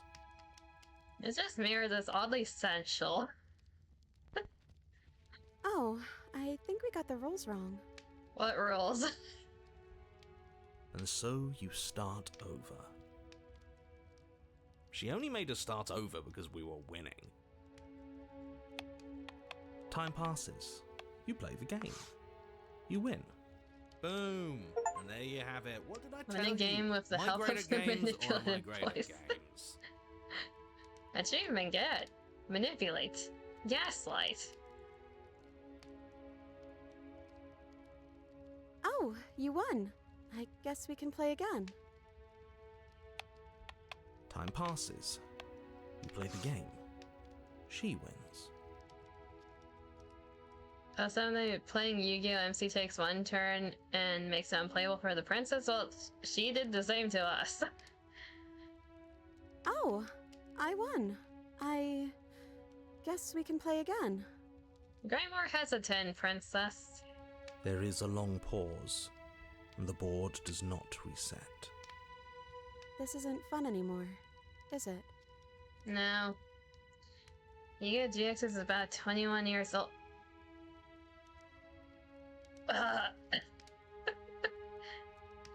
Why did you do that, or I feel old?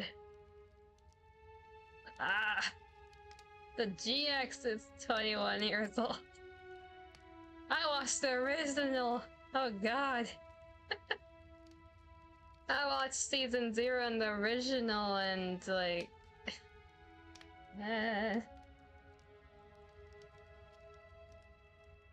Let's play the Monopoly, play Uno. That shadow would be out to play in no time. You wanna play Uno? You don't need me to tell you that it isn't... Oh.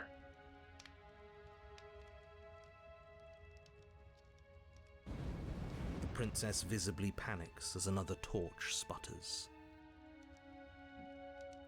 When you say original, how original? Like, Yu-Gi-Oh! Zero or the one after? I watched both of those. I liked both of them.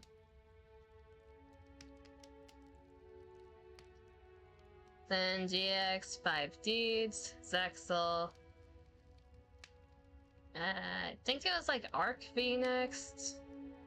I stopped watching at Zexal.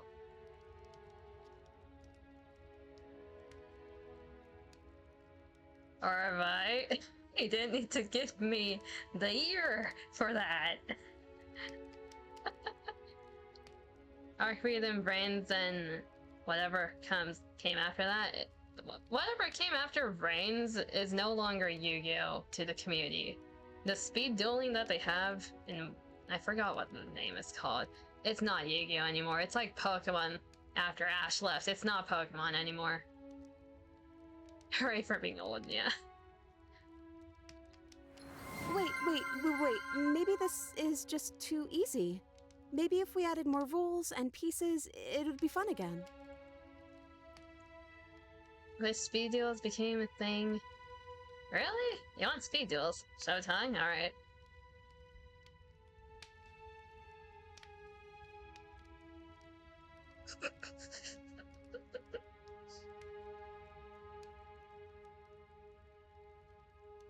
Oh god, it's becoming Yu-Gi-Oh!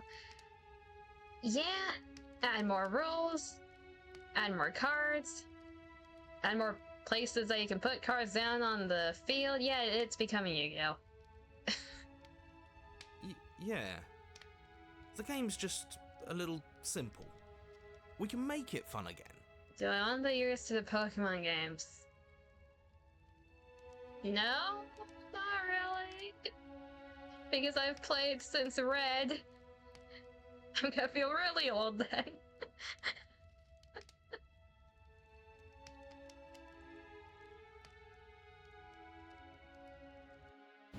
The shadow descends on the board once again. More pieces are added, their shapes more intricate, their purposes less immediately clear, and the two of you set about discovering the complexities of the game anew. And so you do. And it is fun again. In fact, it's almost as fun as the first time you played, and the sputtering torch roars back to life. But then you get used to the additions, and the feeling starts to fade. A creeping numbness settling in over the board. More pieces are added. The feelings flare. The feelings fade. The princess suggests new rules. A glimmer of what could have been excitement flits through your mind, quickly vanishing as the game progresses. Your pieces advance in an ever-increasing slog to their destination. Winning and losing become nothing but ends, and even the end becomes nothing as you roll over into a new game, the board resetting as many times as you can finish, till finally... I'm out of ideas. I'm actually out of ideas this time. I don't think I can play anymore. So the thing with this route, if it wasn't obvious already, the eating, the playing the games, this is all like an analogy to relationships. And the passage of time in one. As the words leave the princess's mouth, another torch goes out. Again, the remaining flames burn brighter, and the shadow dances faster. I'm happy. I promise. We're both so happy here. You don't have to be upset. This is... awful. Isn't it great that we're all having such a lovely time together? We just have to stay positive and realise how happy we are. Then all of those lights will stay on and keep showing us all the cool stuff we have. Opportunist, I don't think, Yeah. I don't think Sure. so.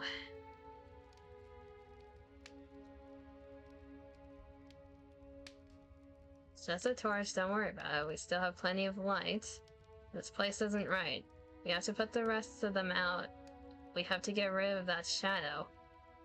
Are you actually happy here? Okay, so we've eaten, we've played games, now what? Are you actually happy here? The princess starts to hyperventilate, her quick breaths punctuating the uncomfortable silence between you. Yes! Why wouldn't I be? Let's not talk about it. She's being defensive. And we all know being defensive is a sign of weakness. Opportunist, not right now.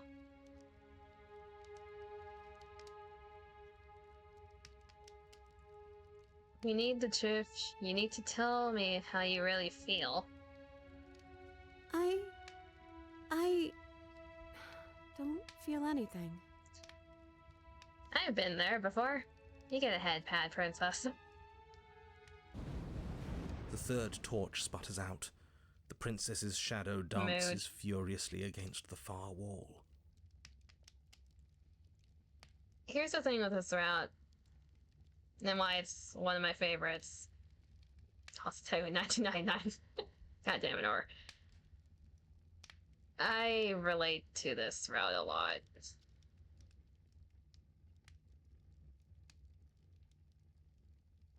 There's just one left. What's going to happen when it goes out?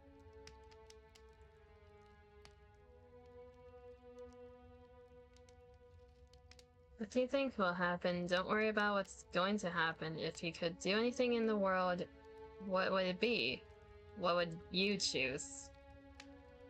Whatever the shadows have been showing us isn't real. We need to see what happens when the lights go out. We don't have to let it go out. Say nothing.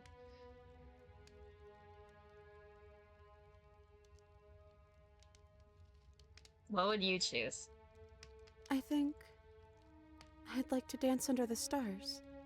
That's a lovely idea. That sounds lovely. But there aren't any stars here.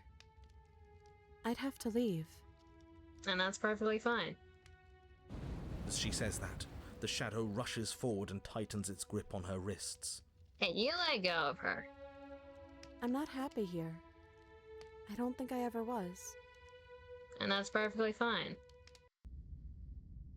The princess sobs, burying her face in her hands as the final torch blows out.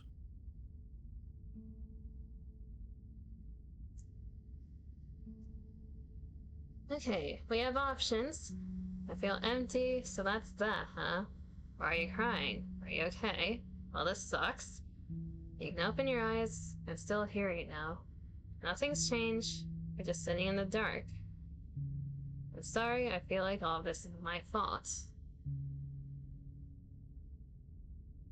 Well, first of all, are you okay? She raises her head, mascara trailing down her cheeks. No, it feels like an important part of me is gone. But I'm still here. I don't know what to do with that. I don't know how I'm supposed to pick up the pieces. The princess's eyes dart to the floor. Well, we can't sit here forever. That part of us is over. The princess pushes herself from her chair, and you instinctively do the same, waiting by the top of the stairs as she quietly crosses the room. Do you still care about me? Of course I do.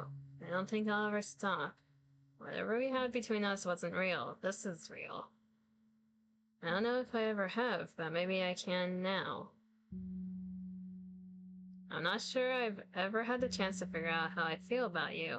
I've just wanted to leave since the moment I found myself in the woods. Or I can just say no. You know that knife on your neck? I could push it down a little bit. Or just say nothing. So at this point of this route, we do care about her. With all the choices that we've made. If anything, she just needs a hug. I don't care if there's a knife right in the middle.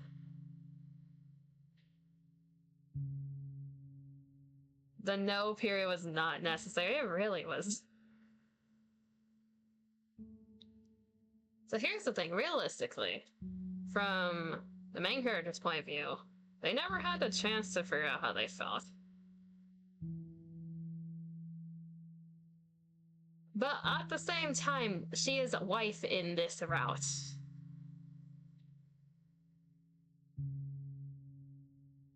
Do I still care about you?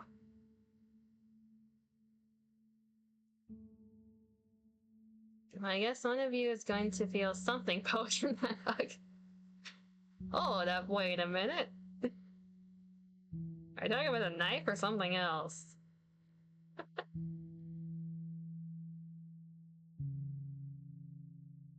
So this is a non-answer. It is true.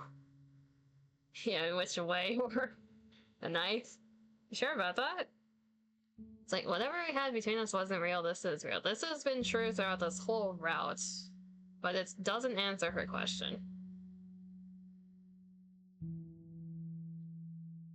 What other way? Don't worry about it, or... Of course I do. I don't think I'll ever stop. Oh, I wasn't expecting you to say that. I still care about you, too, so maybe this wasn't all bad. But I don't think this place is for us anymore. I think we need to go. I agree with that. Milady? As the princess steps towards the stairs, you offer her your hand. The corners of her mouth curl into a demure smile, and she gently takes your hand in hers. She's cold and a little clammy, but her skin against yours is the most real thing you have ever felt. You're offering surprisingly little resistance. If we leave the cabin, doesn't that end the world? I think we broke the narrator a bit with what we've shown him in this route. He's right, you know. You're giving us some real mixed signals, boss. Yes, well, I've seen my fairy tale ending, and I think there might be worse things than the end of the world. So for context, for those who don't know, the narrator's whole idea is happily ever after. We did it type thing, right? We just showed him what that would look like. In a slightly different way than what he intended, maybe, but still the same message, more or less. Well, this is less work for us anyways. Think what you will. I'm done fighting. Congrats, we broke the narrator to depression, yeah. We mind broke Smitten, we made Princess cry, and we gave narrator depression. This is the best thing probably ever. You and the princess don't exchange words as you descend the stairs to the cabin's entrance. And then the two of you step out into the world. I think this is the end of me, even if it's not the end of you. I hope this was worth it. Genuinely, I do. He is so depressed now. He is so goddamn depressed. He's really gone, isn't he? No boss anymore? No one left to tell us what to do? I guess we'll have to be our own boss then. About time. The stars are so beautiful. Yes, but you're more beautiful than the stars, princess. And the narrator is actually gone, so I have to read now. A quiet moment passes over you. A comfortable quiet. I meant it when I said I wanted to dance. We can dance right now, princess.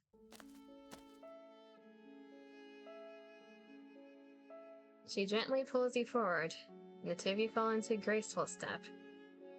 The only rhythm that guides you is the shared thumping of your hearts, beating in perfect unison.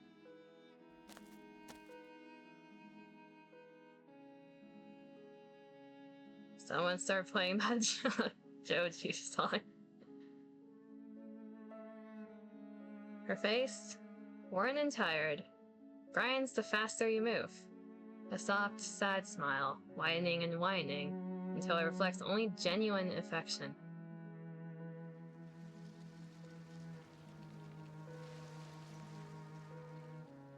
You send her out in a wide spin, and your arms stretch to their limits. Only the tenuous grasp of your hand in hers holding you together. You share a gaze that feels like it lasts forever. Thank you for taking me here. This is nice, even if it's a little cold outside. I'll see you on the other side, princess. Everyone else is probably like, what the fuck just happened? Why were there so many hands? Which is valid. But you do not get the chance to respond. Something has taken her away. It has left something else in her place. She's gone. Where did she go? And is that a Oops. mirror? Why is it here? Why now? Sorry, Voice of Pharaoh, that we kind of cut you off there. Should we try and find her?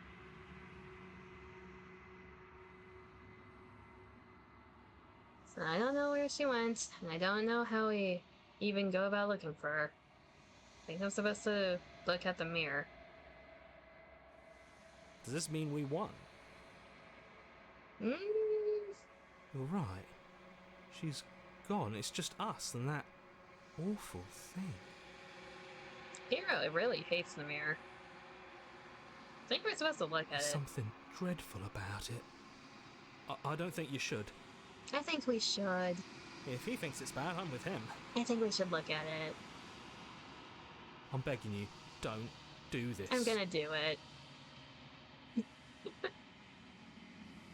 You approach the mirror. Gaze into your reflection. Silence as you reach forward. They're gone, but the mirror remains.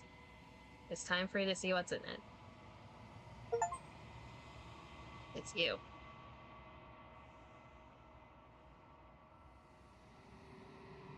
We're a little bit lovely, aren't we? You're alone in a place that is empty. It is quiet here. Proceed to the cabin. You're at the cabin. Approach her. Something finds me in the long quiet and brings me the gift of a fragile vessel.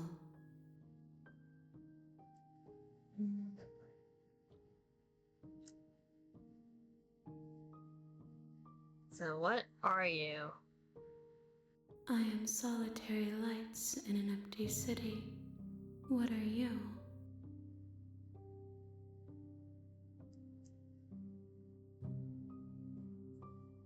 Solitary lights, what do you mean? Thoughts without connections.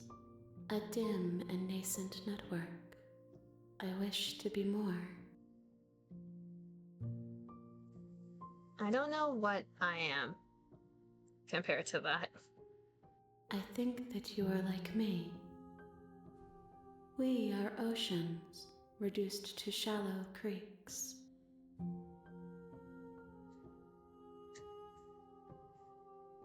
So non-answer, more or less. The gift of a fragile vessel. Yes, nerves and fibers to feel the worlds beyond, perspectives to make my own. This one is a songbird in a cage of gilded shadows. She will make for an honest heart.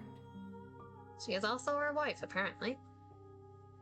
Do not mourn her. She has finally learned to sing for herself. Which is a good thing. Let her out of there, and now I think that's where she's meant to be. Do you know the narrator? Are you what sent me to slay the princess? Are you what trapped me here? Do you know about the other worlds beyond this place? Are you the princess? Do we know each other? What happens now? Attack the entity or destroy my body. Is this the end of the world? How can the world have ended if we are talking? Good point. That's the only thing we're gonna say, okay. Are you the princess? She is part of me, and part of me is her. But were you always the princess, or are you just making her a part of yourself? You speak in circles. Does it matter where one thing begins and another ends? Technically, no. Do you know about the worlds beyond this place? I know only that they are. Good talk. Do we know each other? You are familiar, but you are not me. I feel sadness, longing, hope as I witness you.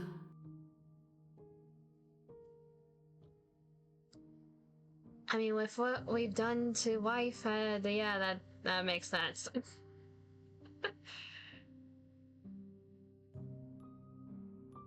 This song doesn't make much sense in terms of what's happening, but we can still ask it. Are you what sent me to slay the princess? Are you what trapped me here? I have only just now stirred to consciousness. I could not have trapped you here, and I too yearn to be free. Do you know the narrator? You are the only thing I have ever known. The space we're in is vacant. Nothing comes here but us. I mean, that's true for both meanings, I suppose. What happens now? Nothing, as we are.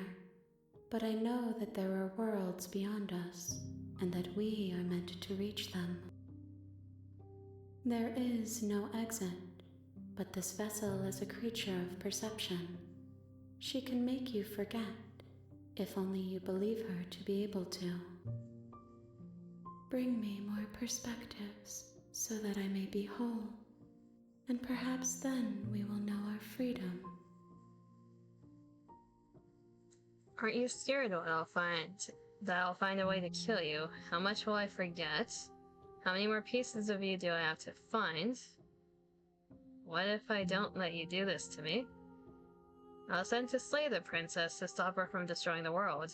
If I help you, is that what you're gonna do to me? Or I guess, is that what you're going to do? Okay, make me forget.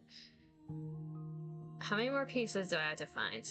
More than you have found, but less than there are to find. I am infinite. The rest will find their own way home. That's basically like saying, fuck if I know. Figure it out.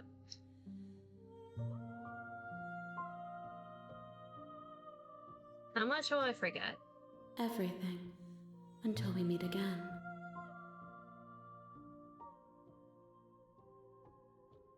And what if I don't let you do this to me?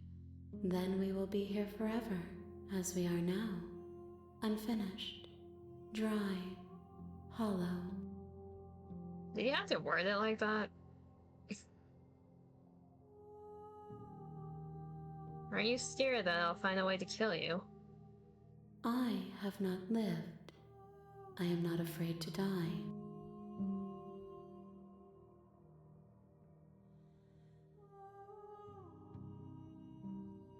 I'll send to slay the princess to stop her from destroying the world.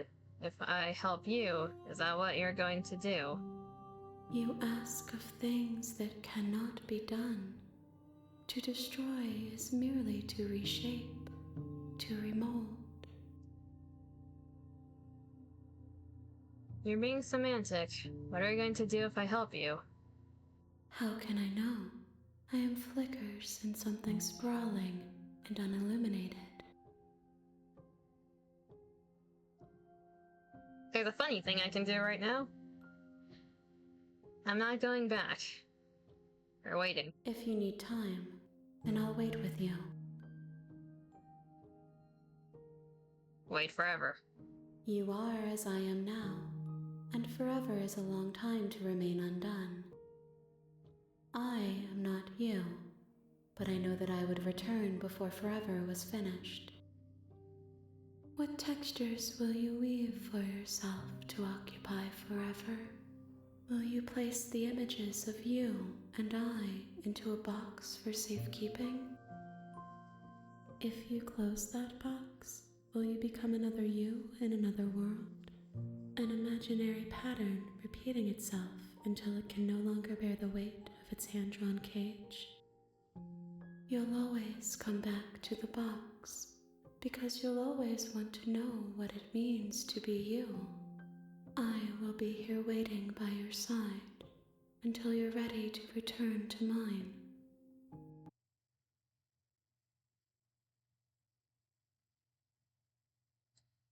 It's a funny thing. The game closes itself. She meant that in a literal sense. I have to open it again.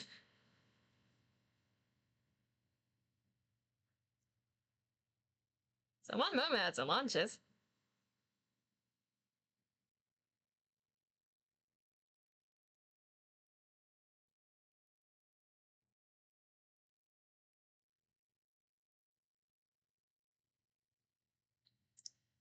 I will note for the quote-unquote wife route, it is more or less a You have message. returned to me. Oh, Though you were gone mere moments, I never left your side. I forgot how abrupt that is. Anyways, we're back. The thing with the wife route, it really is a message of when you're in a relationship with someone, things do become stagnant because you will get used to things. Like, it doesn't matter how much you want to keep doing the same thing. At some point, you will get bored of doing the same thing repetitively. That's why in a relationship with, like, let's say, one person works and one person stays at home, if they don't actively try to keep the relationship going and make it interesting, then you're just gonna lose that spark. That's how a lot of people end up getting a divorce. The fact that you get used to having someone next to you, you start treating that as something that's expected, so you put in less effort over time. I've experienced that firsthand. So, for me, that route, it hits the feels, right? I like how they wrote it in this game.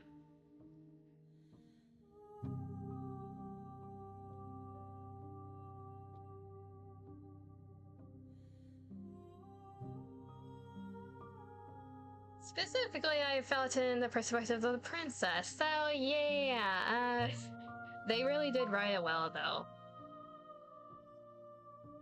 It conveys the message really well.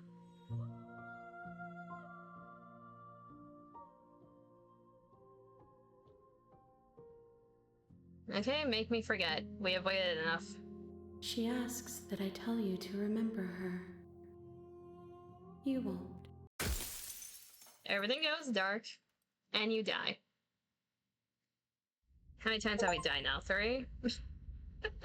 Chapter 1, The Hero and the Princess. And we're back. You're on a path in the woods, and at the end of that path is a cabin. And in the basement of that cabin is a princess. We drink to that.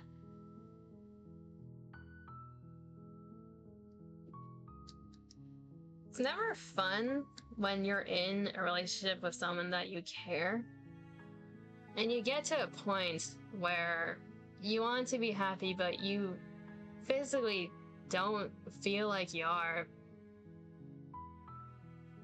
because it's just not working.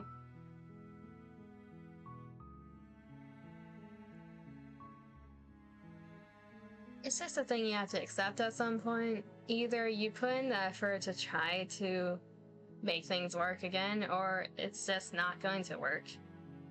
It is pain. It is a very painful experience. You're here to slay her. If you don't, It will be the end of the world.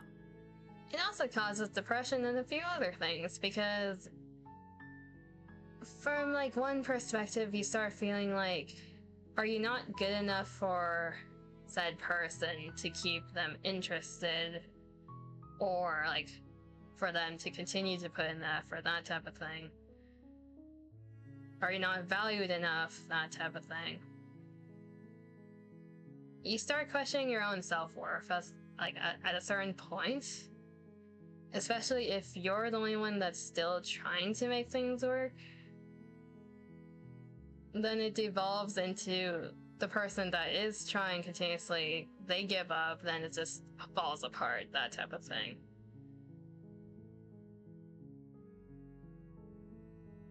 Okay, so we are back in chapter 1. The main character has no memory of what happened in the previous route, so this is a fresh slate, and we can do whatever the hell we want. Which means, sweet, I've always wanted to kill off a monarch. Viva la revolution! That's the spirit. You make your way up the short path to the cabin. You'll find the princess within. We're not going to go through with this, right? She's a princess. We're supposed to save princesses, not slay them. Ignore him. He doesn't know what he's talking about. Proceed into the cabin.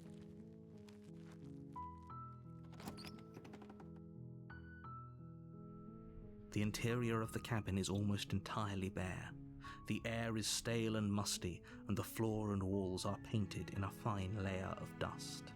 The only Okay, blade so you is already your said implement. this before, so we're gonna skip a bit of dialogue. What did I say? We have a skip button. We can use that. So we did Viva la Revolution. We're gonna take the blade this time. You take the blade from the table. It'd be rather difficult to slay the princess and save the world without it. We did the wife route last time. This time we're gonna listen to the narrator a little bit.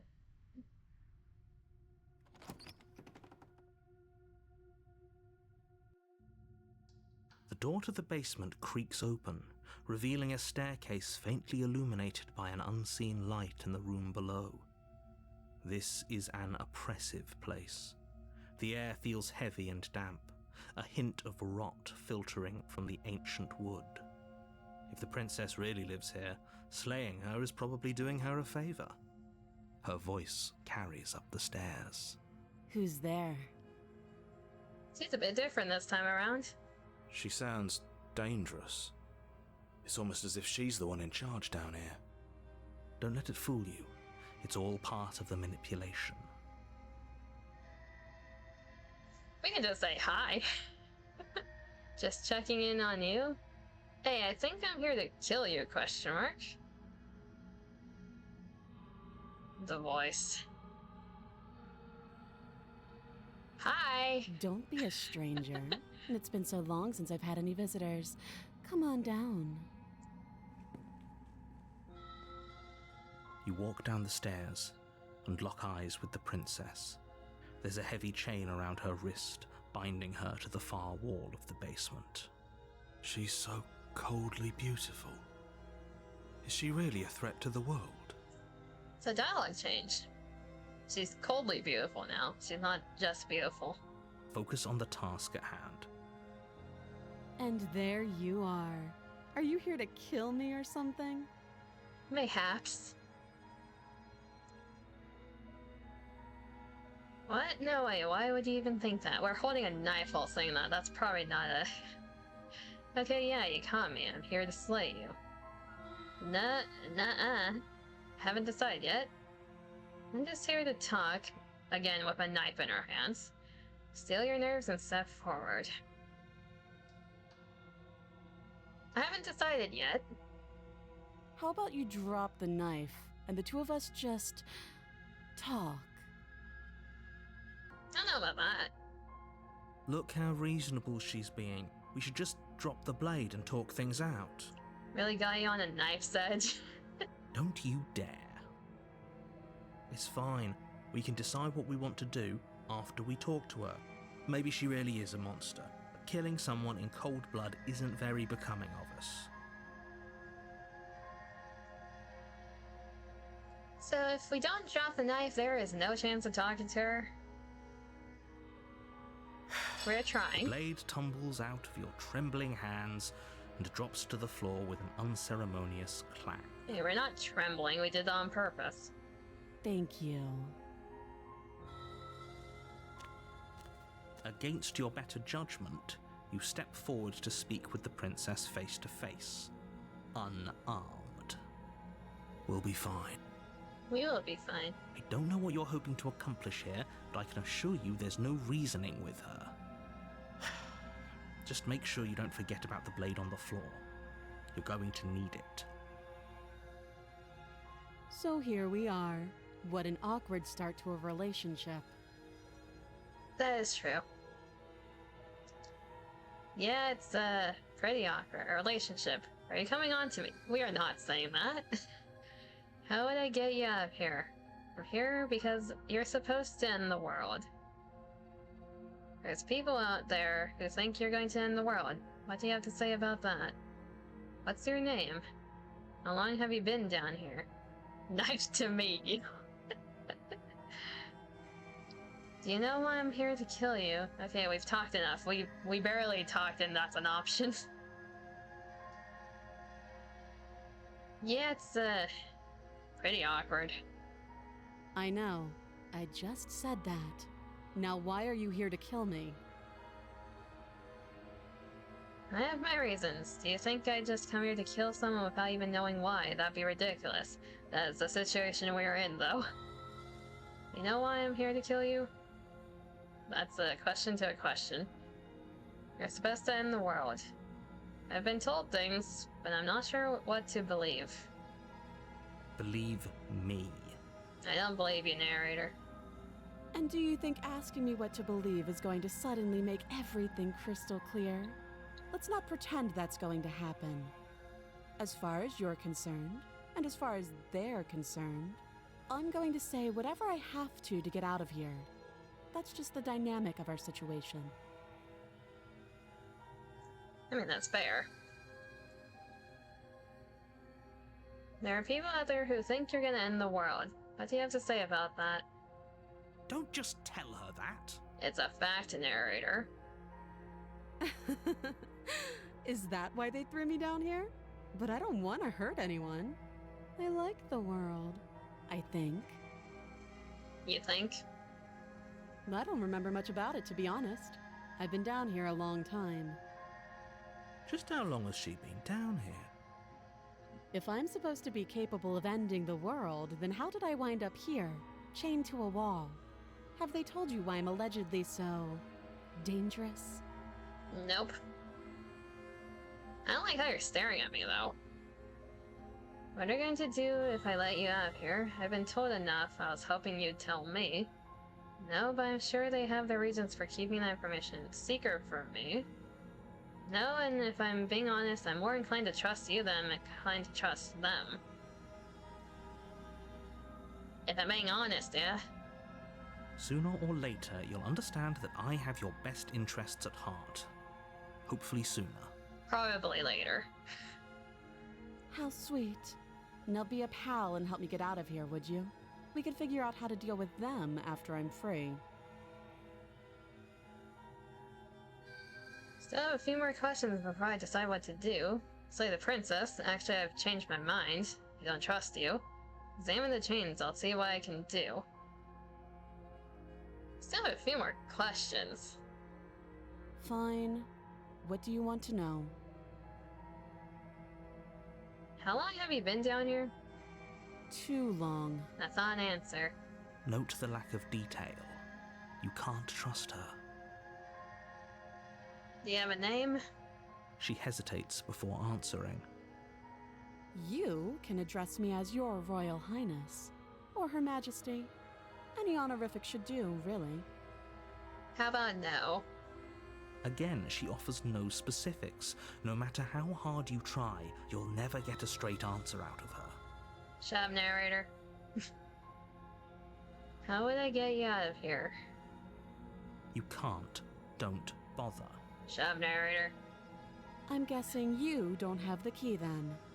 I'm sure there's a key somewhere around here, and if there isn't, well, we can always put that knife to good use. Her sharp eyes settle on the edge of the blade. She isn't suggesting what I think she's suggesting, right? Yeah, she is. She is. I'm sure of it. We've seen it. Okay, we've talked enough. Oh, have you decided what to do with me? You know why you're here. Narrator? I'm going to keep you locked away down here, at least for a bit. We can get to know each other better while I decide what to do. Keep her locked away.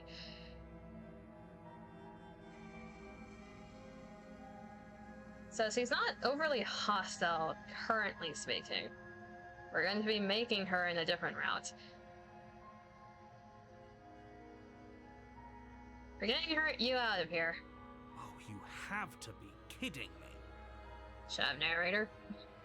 You walk up to the chains binding the princess to the wall and give them a tug. They're large and heavy, far too solid for you to even imagine trying to break them apart. If you don't have the key, maybe you should go looking for it. I'm sure it's somewhere upstairs. Doubtful. Whoever locked the princess away down here intended for her to never see the light of day. They wouldn't have just left the key to her chains somewhere in the cabin. If there isn't a key, do you have any ideas besides me cutting you out of here? I'm going to check upstairs, maybe the key's still lying around somewhere up there. And if not, maybe I can at least find something to break you free. Not gonna lie, I would have hacked out the wall the chain is attached to. The wall is probably weaker, yeah. Now check upstairs. I'll be here. It's not like you can go anywhere. You attempt to make your way out of the basement, but the door at the top of the stairs slams shut. You hear the click of a lock sliding into place. Here we go again. Is someone else here? The narrator. There's no point in trying the door. We already know. Return to the You bottom. make your way back to the bottom of the stairs. This would have been so much easier if you'd simply slain her like you were supposed to. Easier for whom? Easier for everyone. I heard the door slam. They locked you down here too, didn't they? Mm-hmm. The knife. Pick it up and cut me out of here. Understood. You won't like what happens if you do that. We're still doing it. Against your better judgment, you place the blade against the princess's arm, More just cutting, above the yay. massive, unyielding Oh chain. no. More severed arm time. You cut into her flesh. Ah shit, my frames. OBS, no! We're not cutting someone, no! Go back to green. You didn't hear anything. OBS, stop. Cease, behave.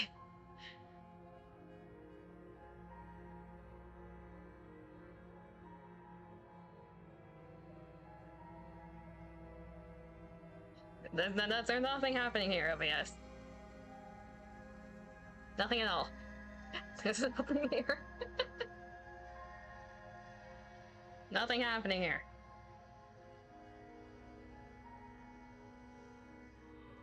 I think we're good. Think we're good.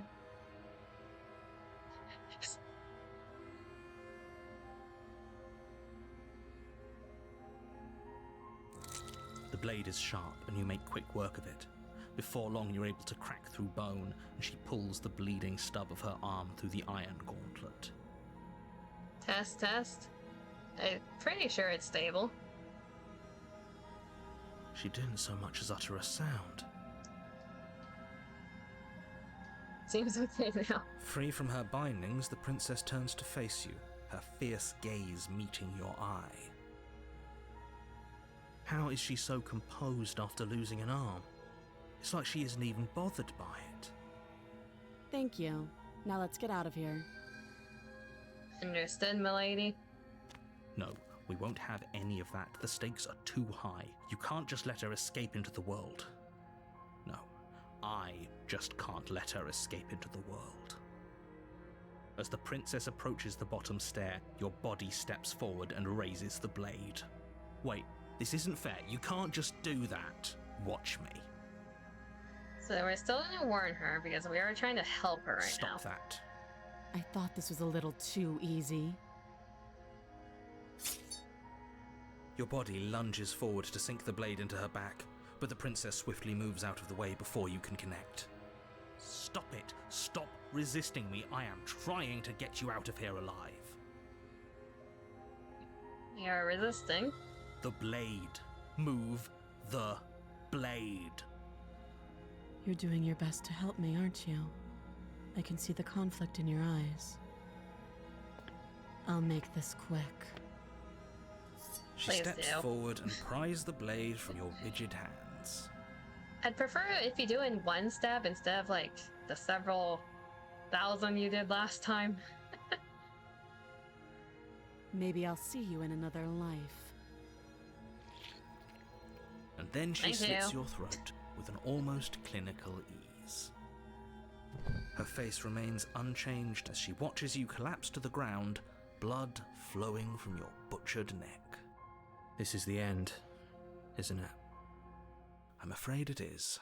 Everything goes dark, and you die. I hope it was worth it. Back of the Skull is probably the best. Chapter 2, The Prisoner. You're on a path in the woods. Yeah. You're here to slay Yeah. her.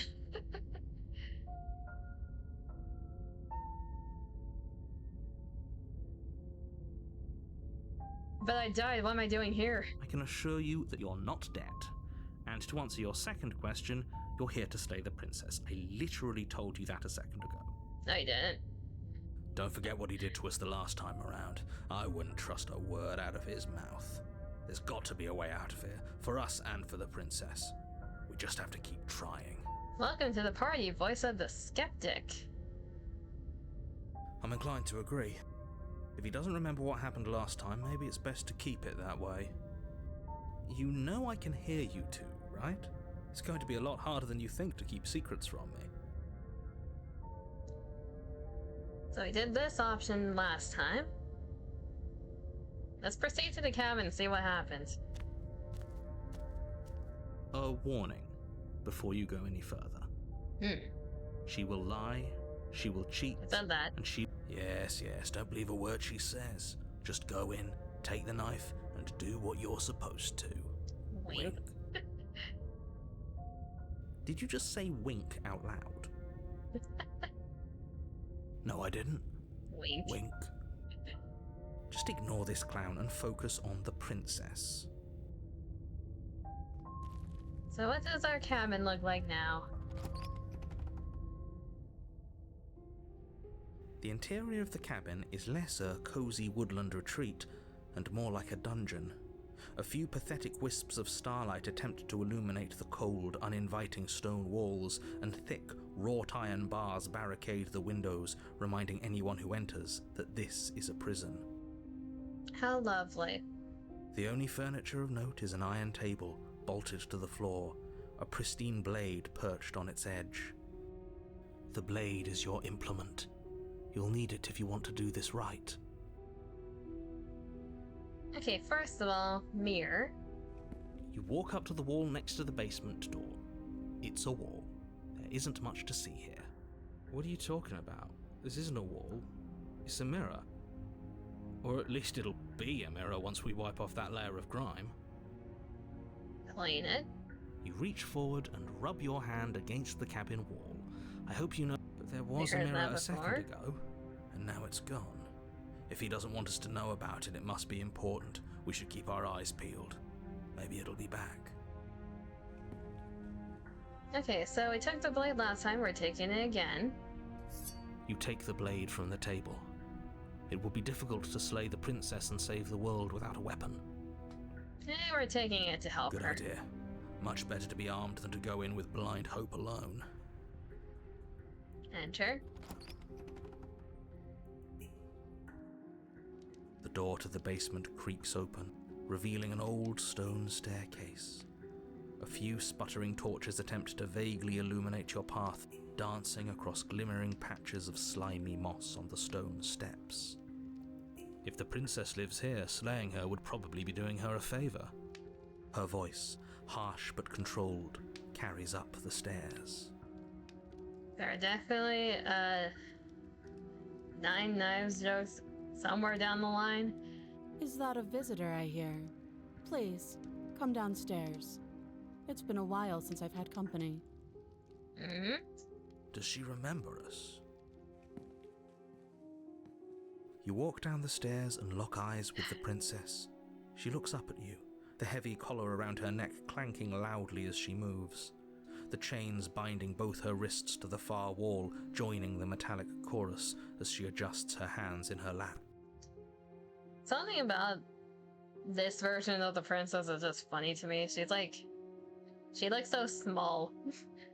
She's like chibi form. So we're ignoring the extra chain here. Should we be worried about the one around her neck? Nah. Why would you be worried about her restraints? If anything, they'll make your job easier. Have you noticed the empty chain on the wall? Odd that in a place where everything seems to serve a distinct purpose, there would be something so obviously useless. What an interesting development. Why don't you have a seat? The two of us should chat before you bury that thing in my heart. I'm not sure if I need to do much of anything. You see how locked up she is? I'm just gonna leave her here. Sit with her, or slay the princess. We will sit with her. You step towards the princess, but she stops you before you get too close, holding up one shackled hand. Note her crown is different now. There's fine. I'd prefer we keep some distance until we've sorted this out. That's reasonable. We do have a weapon. Might as well put her at ease. Sit where you are told to sit, or sit closer. We'll respect what she wants. You do as she asks and sit on the floor, still a good distance away from her. Thank you. Now, what are your intentions for me? My intentions? What do you mean? I've been here before. Am I the only one who remembers that? What happened after I died last time? That other chain on the wall, who is it for? What would you have me do? Then... I think I'm just going to leave you here, actually. You're not much of a threat to anyone locked up like that. Bye. Or slay the princess.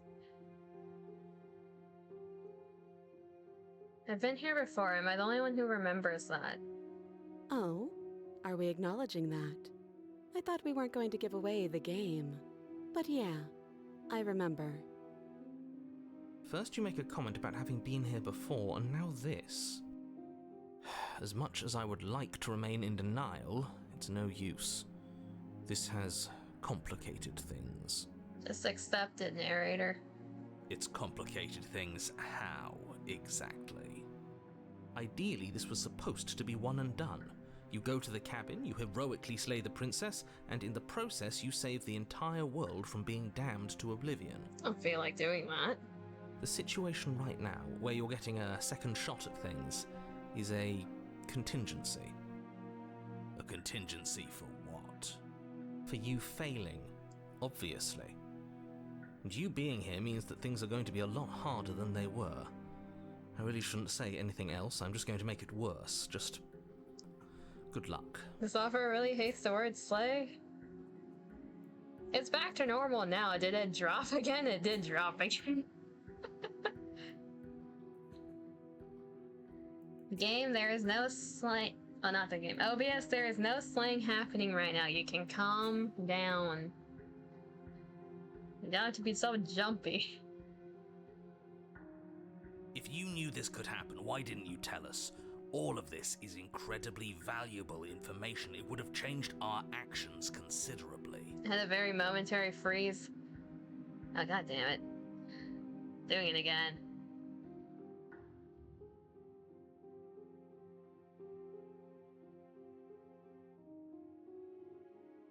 Unfortunately, it's time to call a morning shift. Have a good time, everyone, or continue watering plant up for me. Well, it's currently red. It's stable now.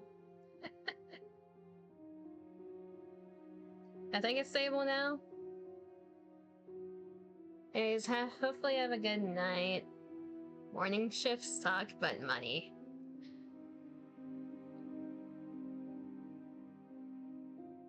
You don't need to continue watering Restful Demon Tucker.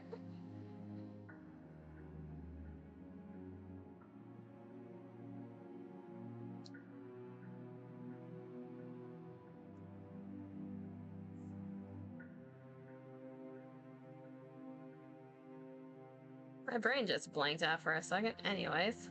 I needed you to be in the dark for as long as I could keep you there. It's important. Necessary, even.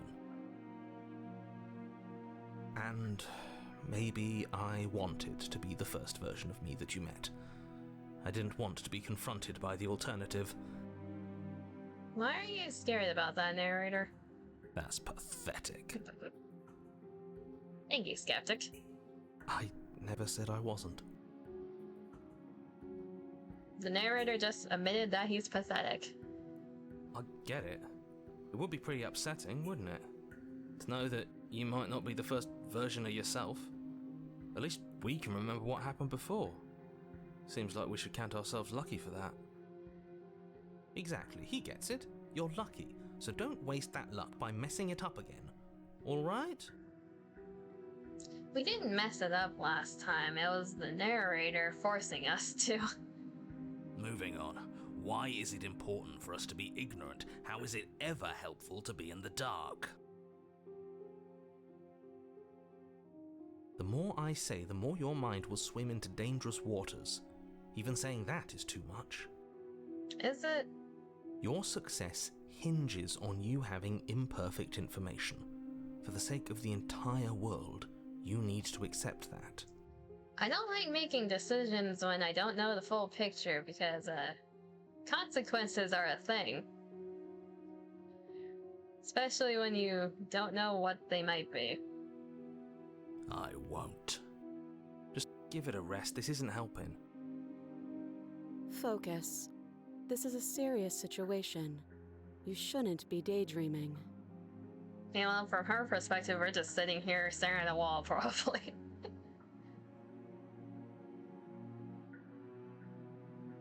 You were asking about my intentions earlier. What did you mean by that? What happened after I died last time? The other chain on the wall was a 4. So, let's do... What happened after I died last time? Nothing happened.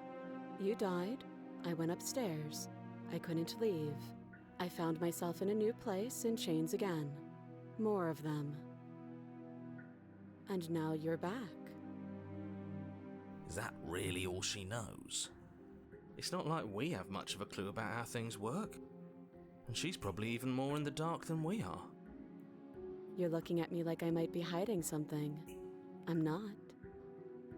I guess it's possible she really doesn't know anything. Maybe both of us are stuck in this loop without any idea why or how. That is probable, honestly. You're asking about my intentions earlier. What did you mean by that? Yes, your intentions. You have a knife. What are you going to do with it? Why are you here? There isn't a keyhole in these shackles, and I don't see any keys in your hands either. So I'm afraid my only way out is another surgical removal. The only problem about that is you have a shackle around your neck. Is she forgetting about the shackle on her neck? Yeah.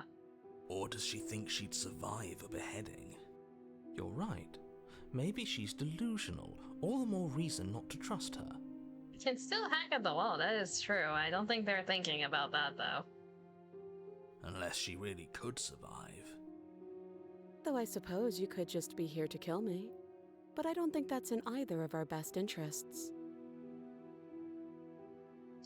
How am I supposed to cut you out if you didn't notice your head is in a shackle, too? No. Like I trust you to come any closer with that knife. All you're going to do is hand it to me and watch me work. But she would have to cut her head off, right? She can't be suggesting that. She certainly seems confident. Maybe she knows something we don't. Technically, the shackles seem screwed into the wall. Yeah, they are screwed into the wall. We could try unscrewing it, honestly. Or maybe you should consider the most likely scenario. She's bluffing so she can disarm you. Though if she isn't bluffing, whatever she has planned might be for her benefit alone. There's no guarantee that what's good for her is good for us. So, what should we do? I don't know. I'm just spelling out our options, listing the pros and cons. Then let me help you. I'll start with the cons. If you're handing her your weapon, the cons are that she might use it to escape and end the entire world. And she might use it to kill you. Okay, what are the pros? That doesn't sound great. What about the pros? There are none. Thanks, narrator. The pros are that we can't trust him, possibly even more than we can't trust her. Whatever she has planned could do something to mess with what he has planned. Or maybe they're both screwing us over in their own ways. Probably the last option. The other chain on the wall, who is it for? Not giving you a weapon. You realize I have as much reason to distrust you as you have to distrust me, right? I do. So I guess this all comes down to which of us caves first. And it's not going to be me. More water. I'm extremely patient. Understood, ma'am? It's probably better if we take action anyway.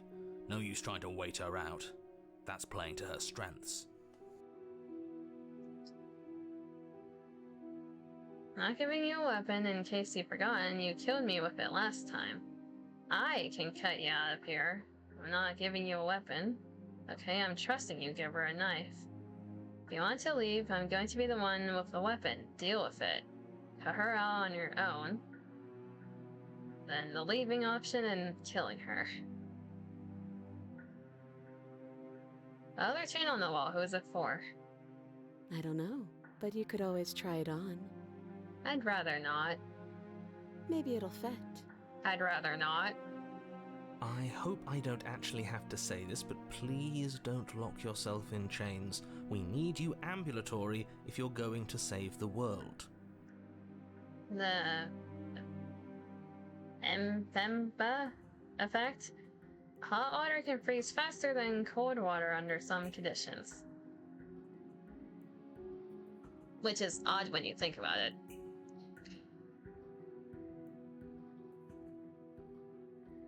We are not inspecting the shackle.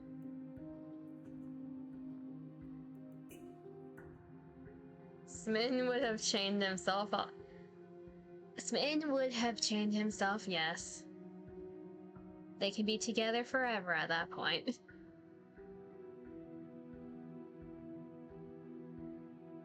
Okay, I'm trusting you. Give her the knife. I mean, if she can't move that far. Go ahead. Slide it over. No, absolutely not. I am not letting you hand your only weapon over to the world-ending princess. Until you come up with any other idea, like, say, I don't know, doing your job and slaying her, you remain rigidly in place. I don't think so, narrator. You tried this last time. Do you want to know how it went for you? Oh, I remember. She killed us, which, by your estimation, ended the world, right? Oh, Rory tried to take over, buddy. Angry grumbling. Exactly. If I were you, I wouldn't be too keen on repeating your mistake. Hell, we could even force your hand and do it ourselves. I'm not afraid of dying again. Are you? A little? Just a little bit. I think you got your point across. Fine. You slide the blade across the floor. The princess maintains unsettling eye contact as she reaches down to pick it up. Okay, so content warning. Content warning. Thanks. She pulls up her hair, smiling slightly as she raises the blade to her throat. What is Nothing's she happening, doing? OBS, don't look. She doesn't say another word as she cuts into her own neck. Nothing's happening, OBS. No. Watch an uneasy silence. Her eyes stare forward, unblinking, as she soars through skin, veins, cartilage. At last she reaches bone, Frame, stop the blade dropping. Nothing's grinding happening. audibly Shit. against her vertebra OBS, look as away. it continues to slice its way through her neck. Shit.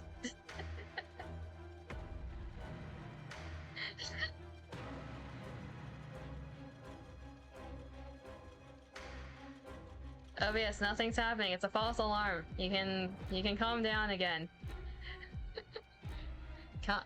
No, that's not calming down. Cease. Stop.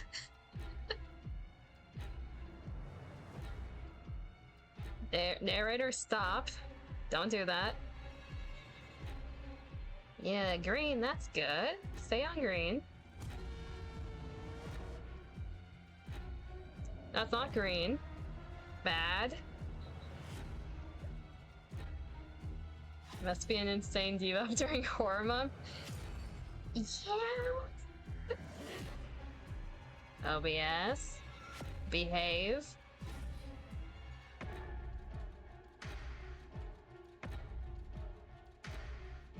It's just special effects. He's not dying. It's fine. It's a very big debuff that we can't have violence. Stay green for more than 5 seconds. Here's a good OBS.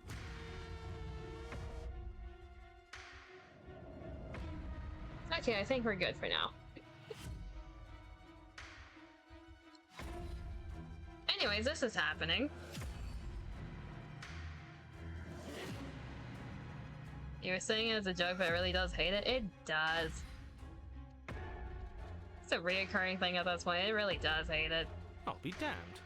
She's actually doing your job for you. Why would she do that? Huh. So that's her play. What's the play in this? How's the... Killing herself? She isn't dead yet. Surprisingly. Finally, you hear a snap. Her eye twitches. There's an uneasy silence.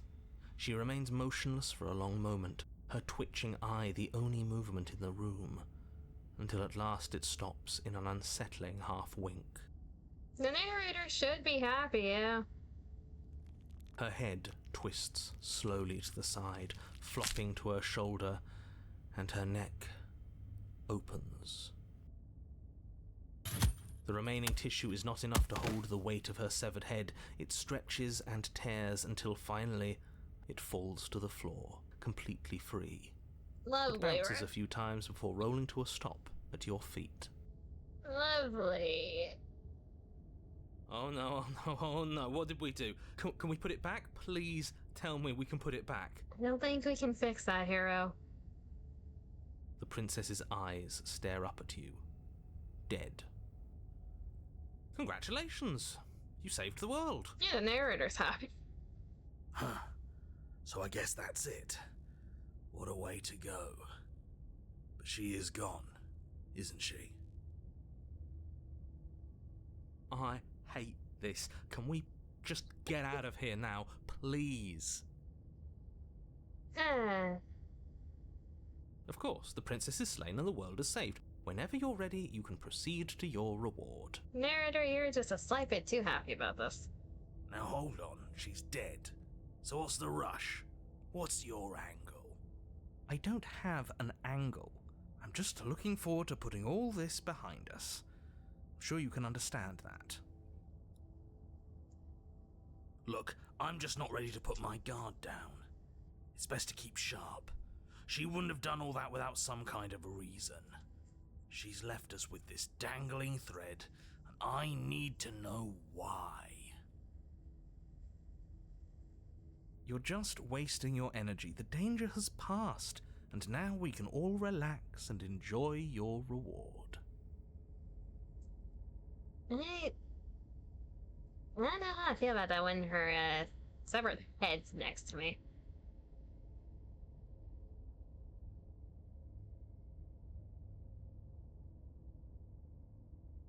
So we can either leave, or we can take her head with us.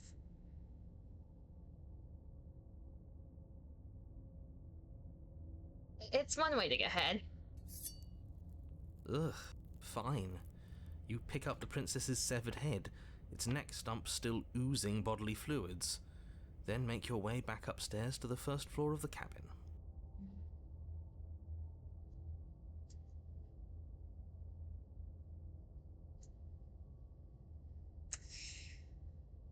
The more you think about it, the more wrong it is to actually take her head, but... what's the worst that can happen? Did you see that?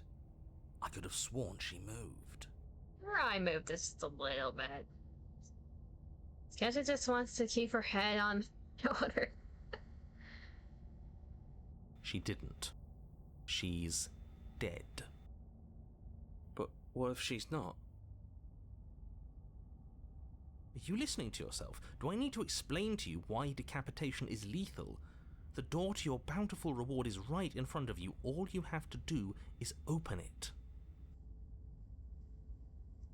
Well, at least he's not stopping us. You open the cabin door, ready to return to a world saved from certain doom. Only, a world saved from certain doom isn't what you find. Instead, what you find is... Wait, no, that's not right. Did we go off script, narrator? Well played. Well played indeed, princess. This is the end of the world, isn't it? I always thought I'd at least have time to explain myself before I had to watch it happen, but it's already... Huh, he faded out.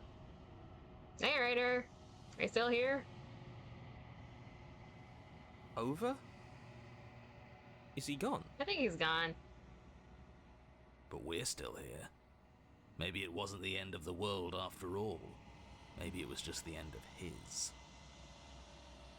Thanks for carrying me up here. I had to take it on faith that you would know what to do. I'm glad I was right to trust you.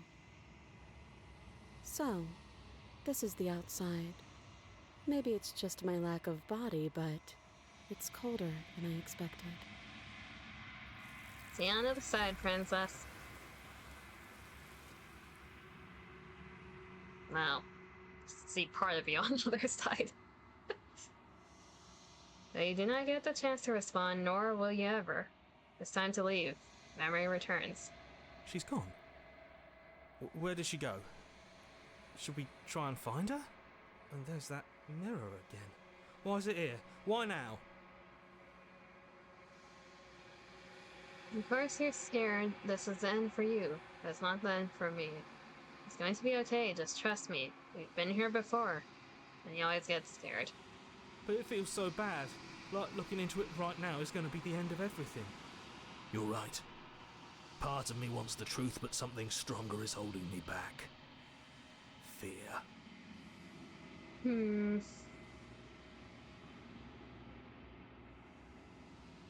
It's not the end. Whatever's on the other side is going to be nice. It's the end for you, but not for me.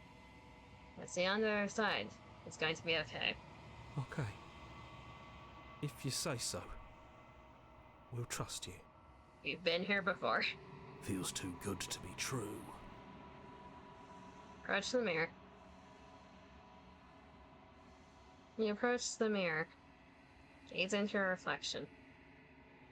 Silence as they reach forward.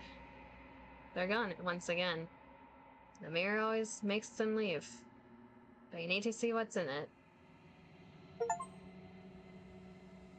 You've grown.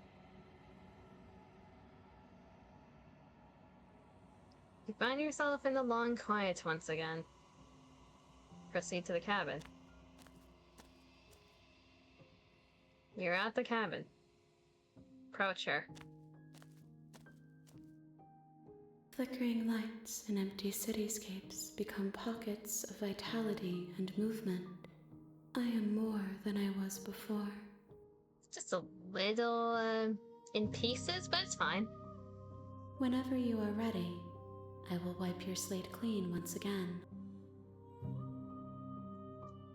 You're the same being as you were before. How much have you changed? Is a child the same as an infant? I am an unbroken pattern, but every vessel gives fresh perspectives and carves new avenues of expression. I am different, but I am the same. So you have also grown, is what you're saying. Everything you say feels like a riddle. Can you give me a single straight answer? I like the riddles. It makes you think. What does it feel like to change like this? Eyes close in reflection. Perspectives meld together, and the breadth of my experience stretches to new corners. There are contradictions, conflicts in my nature, and there are familiarities that bind everything together. Trying to riz the Riddler? Indeed we are. It feels correct. This is what I need to be. This is the only path forward. Your current state feels correct. I don't know if being beheaded is correct. Am I feeling full brain rot?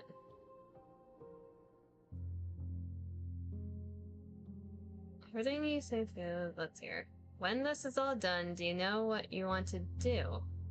You know that at the end of this, once you're finished, I'm going to kill you, right? When I go back, it's as if invisible walls closes around me. Why can I not do the same things I've done before? Those paths lead to worlds you've already seen, and to perspectives I have already made my own. They are useless to us now, inaccessible. The only paths of value are those that are yet untread.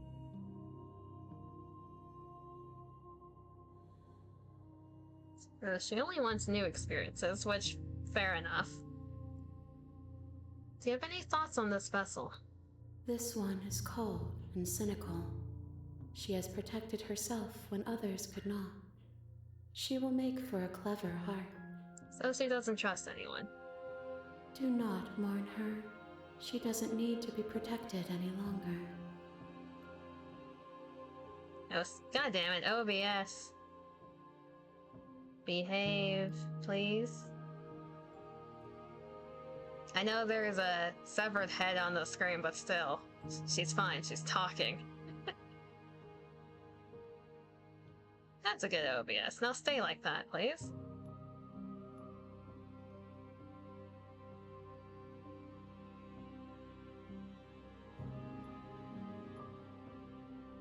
Like, I realize it doesn't look like she's alive, but she's perfectly alive.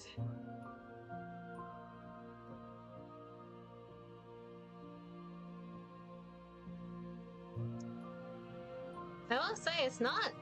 I have checked this myself. It is not my router, it is not my device, it is purely OBS that's doing this.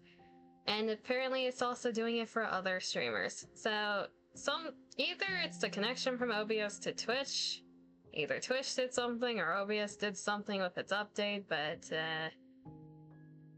it likes doing right a lot for some reason. Like in the past week or so.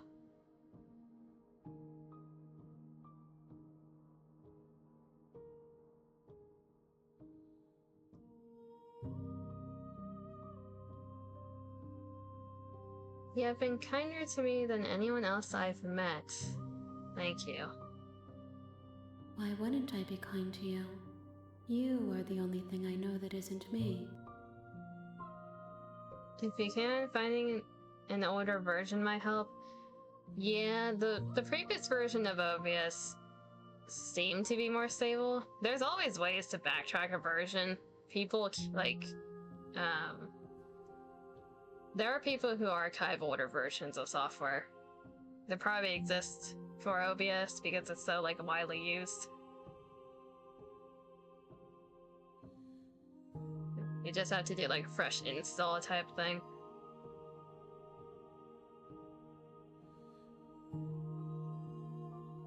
Because at least how it works for other software, you completely uninstall the current version that you have, you save any scenes that you need from OBS so you don't have to like reset up all of that. Then the older version, instead of like an install file, it would be like the actual build of it, so you have all the system files in the archived version and you put those into the places where the files need to go, and it should work just like an actual install, but it's on like a previous version.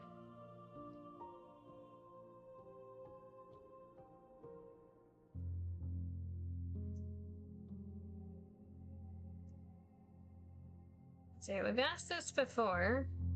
We can see if her answers changed. How many more vessels do I need to bring you? If I am to be an ocean, you have nurtured me into a pond. My waters are shallow and murky, and I yearn for more perspective. You will have your rest in due time, and I am sorry for the burdens I place on you. Next up, the OBS has grown up and won't die at the slight chance of violence. Yeah, OBS won't be traumatized by violence anymore. It's seen enough trauma to the point that it's numb now. When this is all done, do you know what you want to do? With every gift you bring me, I excavate the alleys of what I am meant to be, and every exploration yields new and complicated truths. What I will be is different than what I am, and what I am is different from what I was. I cannot tell you what desires I will hold when I have changed. That is completely fair. But in this moment, all I want is to know myself and to know you. It's like asking someone who doesn't remember anything and doesn't know why they're in the place that they are. Just out of nowhere, the narrator can no longer just go, oh yeah, she's committing violence.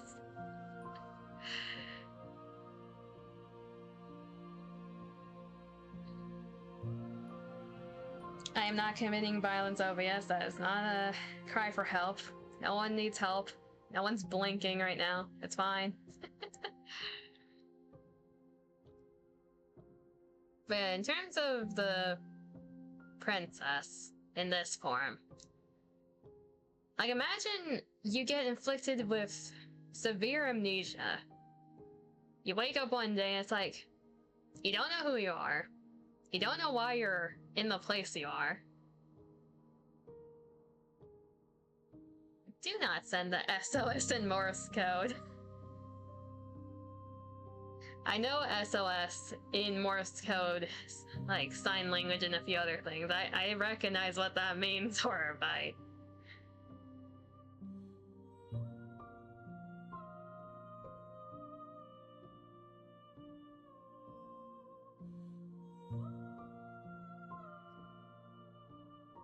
To her opinion currently, it makes sense. She doesn't know what's gonna happen once she knows more.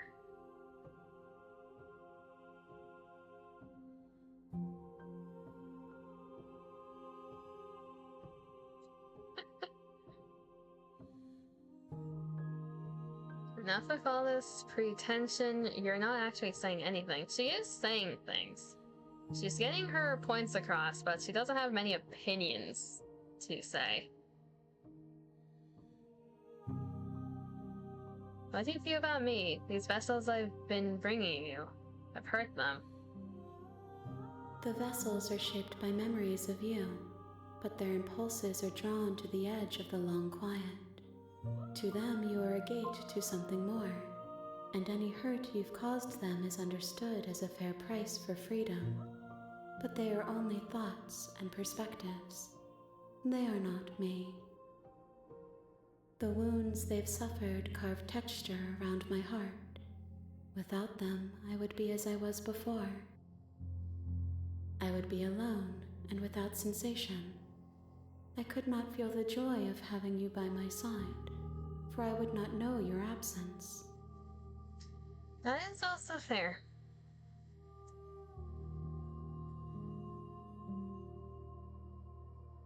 What do you want me to bring you next time. She's probably gonna tell me that I can bring whatever I want. Gifts aren't what someone tells you to bring them. Mm-hmm. My joy is in seeing what you choose. There are no wrong answers, and every perspective illuminates my shadows and shares new secrets.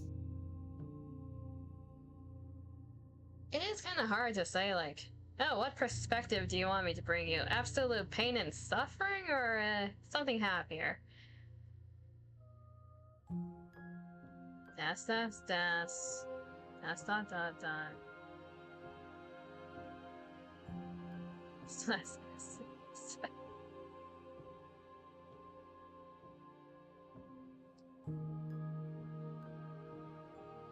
Everything you said feels like a riddle. You know that at the end of this, I'm gonna kill you. So you don't have any preferences on how you'd like to change or grow. My preference is for you to show me what you would like me to see. I cannot know the ways I wish to grow, for I have yet to feel them. It is you who guides me down the thin trail of perspective and memory.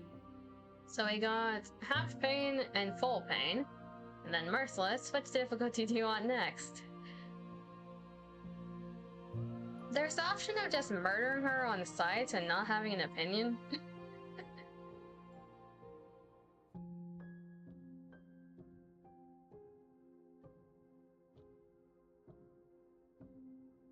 We can't ask her this. Everything he says feels like a riddle. Can you give me a single straight answer? I'm sorry.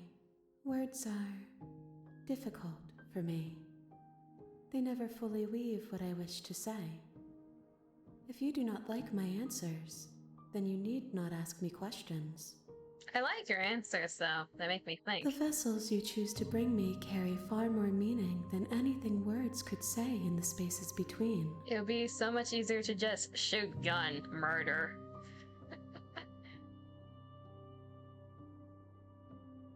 We don't know if we want to kill her yet at the end. Destroy your body. I'm ready to go back. I will long for your return, but it will give me time to reflect on what I am. We will meet again. Everything goes dark and you die. How many times have we died so far? You're on a path in the woods. Yeah, narrator. Okay, let's do a save here. Because it's been about a bit over 3 hours. We've gotten 2 routes done. We still have a bit more to go until we reach a quote-unquote end. Like an actual end. So we might split this up into a few parts. Then after we reach an end, we're gonna go back to see other perspectives as well. So I think this is a good place to stop. We're starting a new route. We can continue from here next time. Thank you for stream. Thank you for stopping by. Let's go over to this screen. There is a reason I said I will die for her instead of I would die for her, because we're doing a lot of dying in this thing. There's a lot of required death. For both my side and her side. Not just you, yes. OBS as well. Oh god, not again. OBS says not a request to die. The timing is stupid. Behave. We're almost at the end. Behave.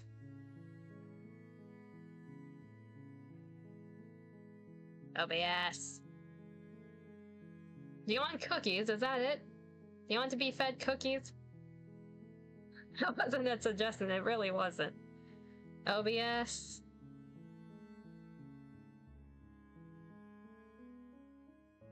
We found the true smitten voice. Do you want cookies? What type do you want? Chocolates, peanut butter, raisin?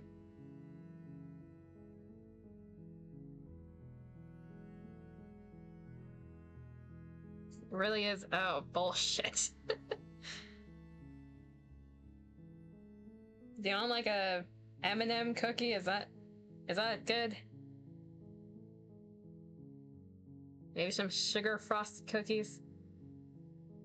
cinnamon. How many other cookie types are there off the top of my head? Mint chocolate.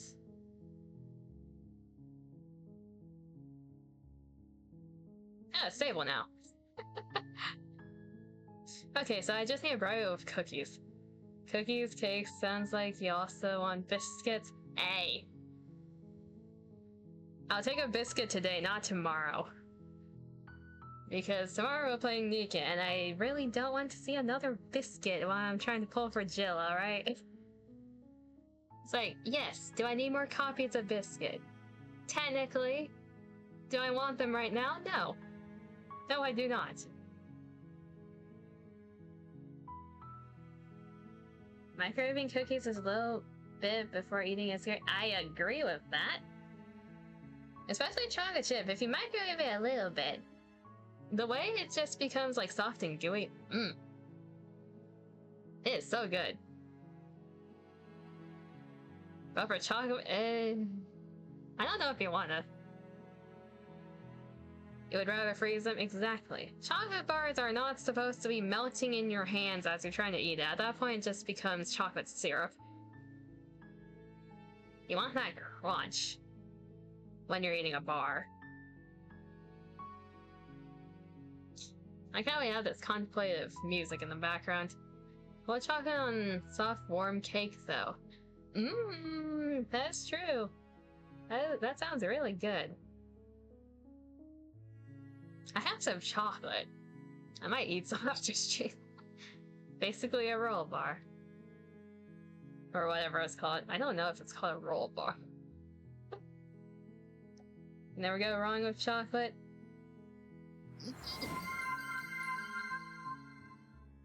Were you just stalling for the hydrate or dehydrate? You were. Nicely played.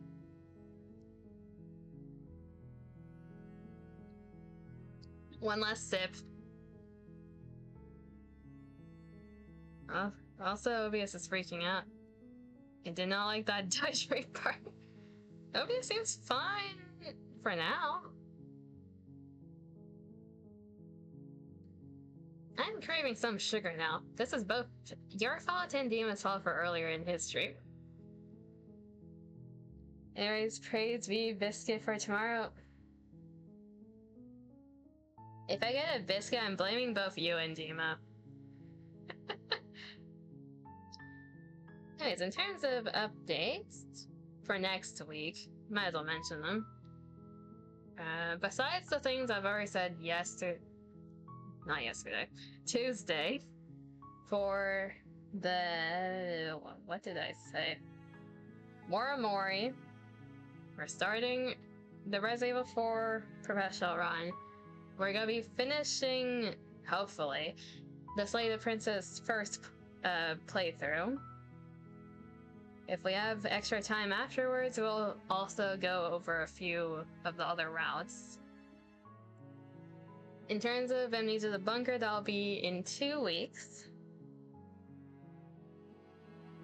Then any other game that happens will happen. Have some emotional support cookies as well, just in case. Also, it's melted chocolate season, aka hot chocolate. We're in fall to winter, so yes, we are in hot chocolate season. 07 Obius on Amnesia. Okay, the only one dying at that point is me. It should be fine. Hopefully. I don't know much about the Amnesia series, if anything at all. Dima's the nutcase in terms of that. If there is human violence, it's probably against me. At that point, Obius is probably gonna be fine, because, I don't think Obius cares if I'm dying. If it's anyone else, then he'll care.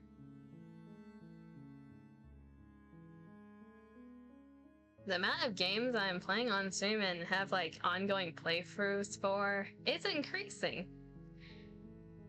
In terms of Persona, we will be back on Persona once we're done with Spooky Month. I might get a bit impatient doing at the end of the Spooky Month, though. Does Persona count as spooky? Kinda, if you're stuck in Tartarus, I guess. We'll see. What thickness is the cookie a cake?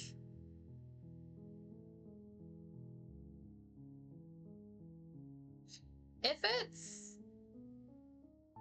Well, okay, the other question is how big is the cookie? Because I've seen some giant-ass cookies, and that's fine. It's the question is how tall is it, right? After the first few full moons, they're probably used to it. Yeah. It's anyone who's new. How thick does a cookie need to be considered a cake? Also cookies with icing cream. There are things called a cookie sandwich, yes. Or sandwich cookie. I think they're called sandwich cookies.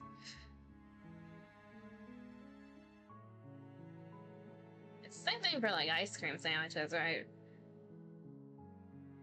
Is an ice cream sandwich technically a cookie?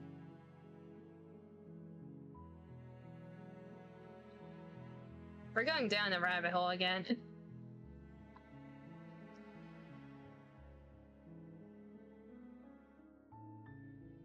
Technically, an ice cream sandwich is a cookie, isn't it? Does that mean a macaron is a cookie? Technically? It's a cookie and a sandwich, isn't it? Because the macaron, okay, I'm gonna switch this to just talking.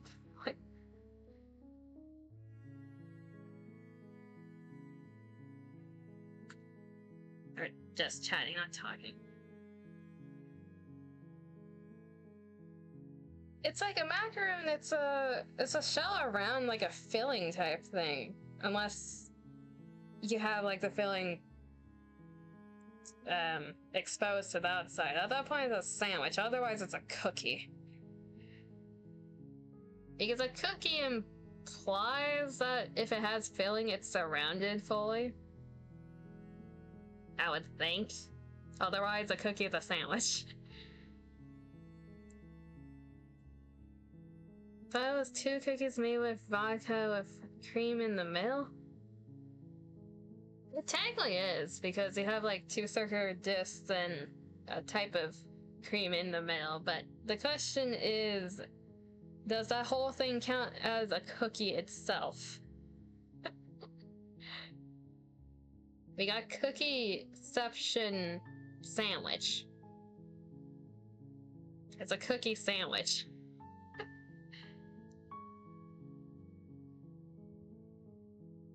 So the theory that everything is a sandwich, it still holds.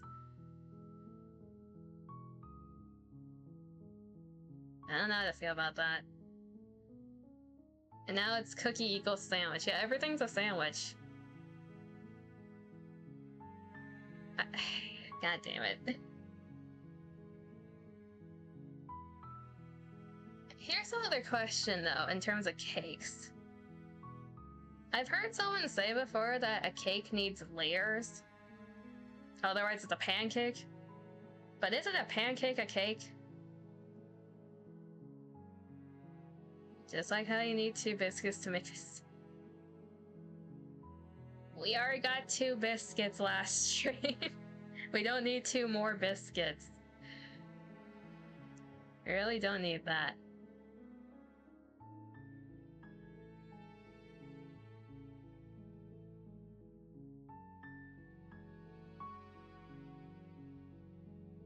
Yeah, the only thing that's not a sandwich is, water, I guess. The only thing that's not a sandwich is water. I can't think of a way water can be a sandwich.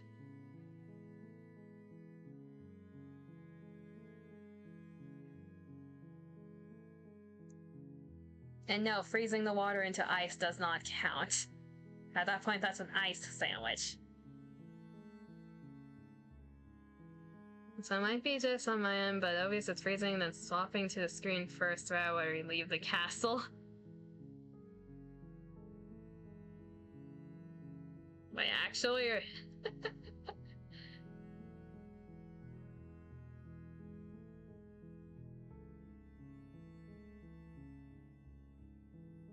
H2, OBS must really like the princess.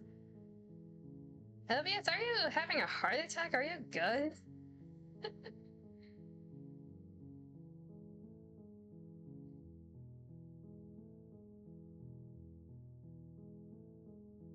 I don't think it's good. Anyways, I think OBS is a bit smitten today with the princess in the game. Okay, let's see here. Like's going back to where you dance? I can't tell if you're messing with me at this point, Orbite. Okay, let's see here. Is there I can't talk today. Is there anyone to raid? Opera is loading up and lagging everything. Stabilize.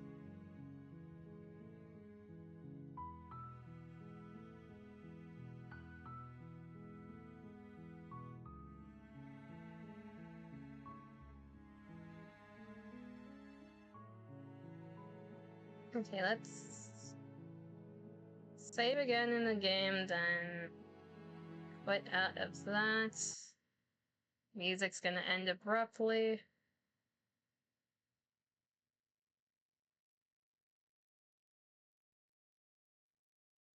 Okay, I shouldn't be dying anymore.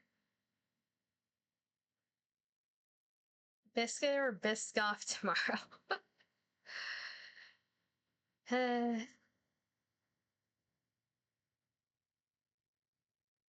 We'll see if we get a biscuit. If I see a Tetra, I will scream. Okay, Raid, is anyone live that I know? It does not seem like it. Let's see here.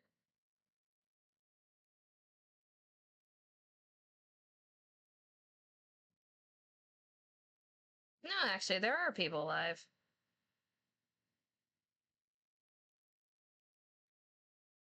There's Foxel again, then there's also Casual Gaming. We're gonna be playing Nika tomorrow, so let's go into Nika player.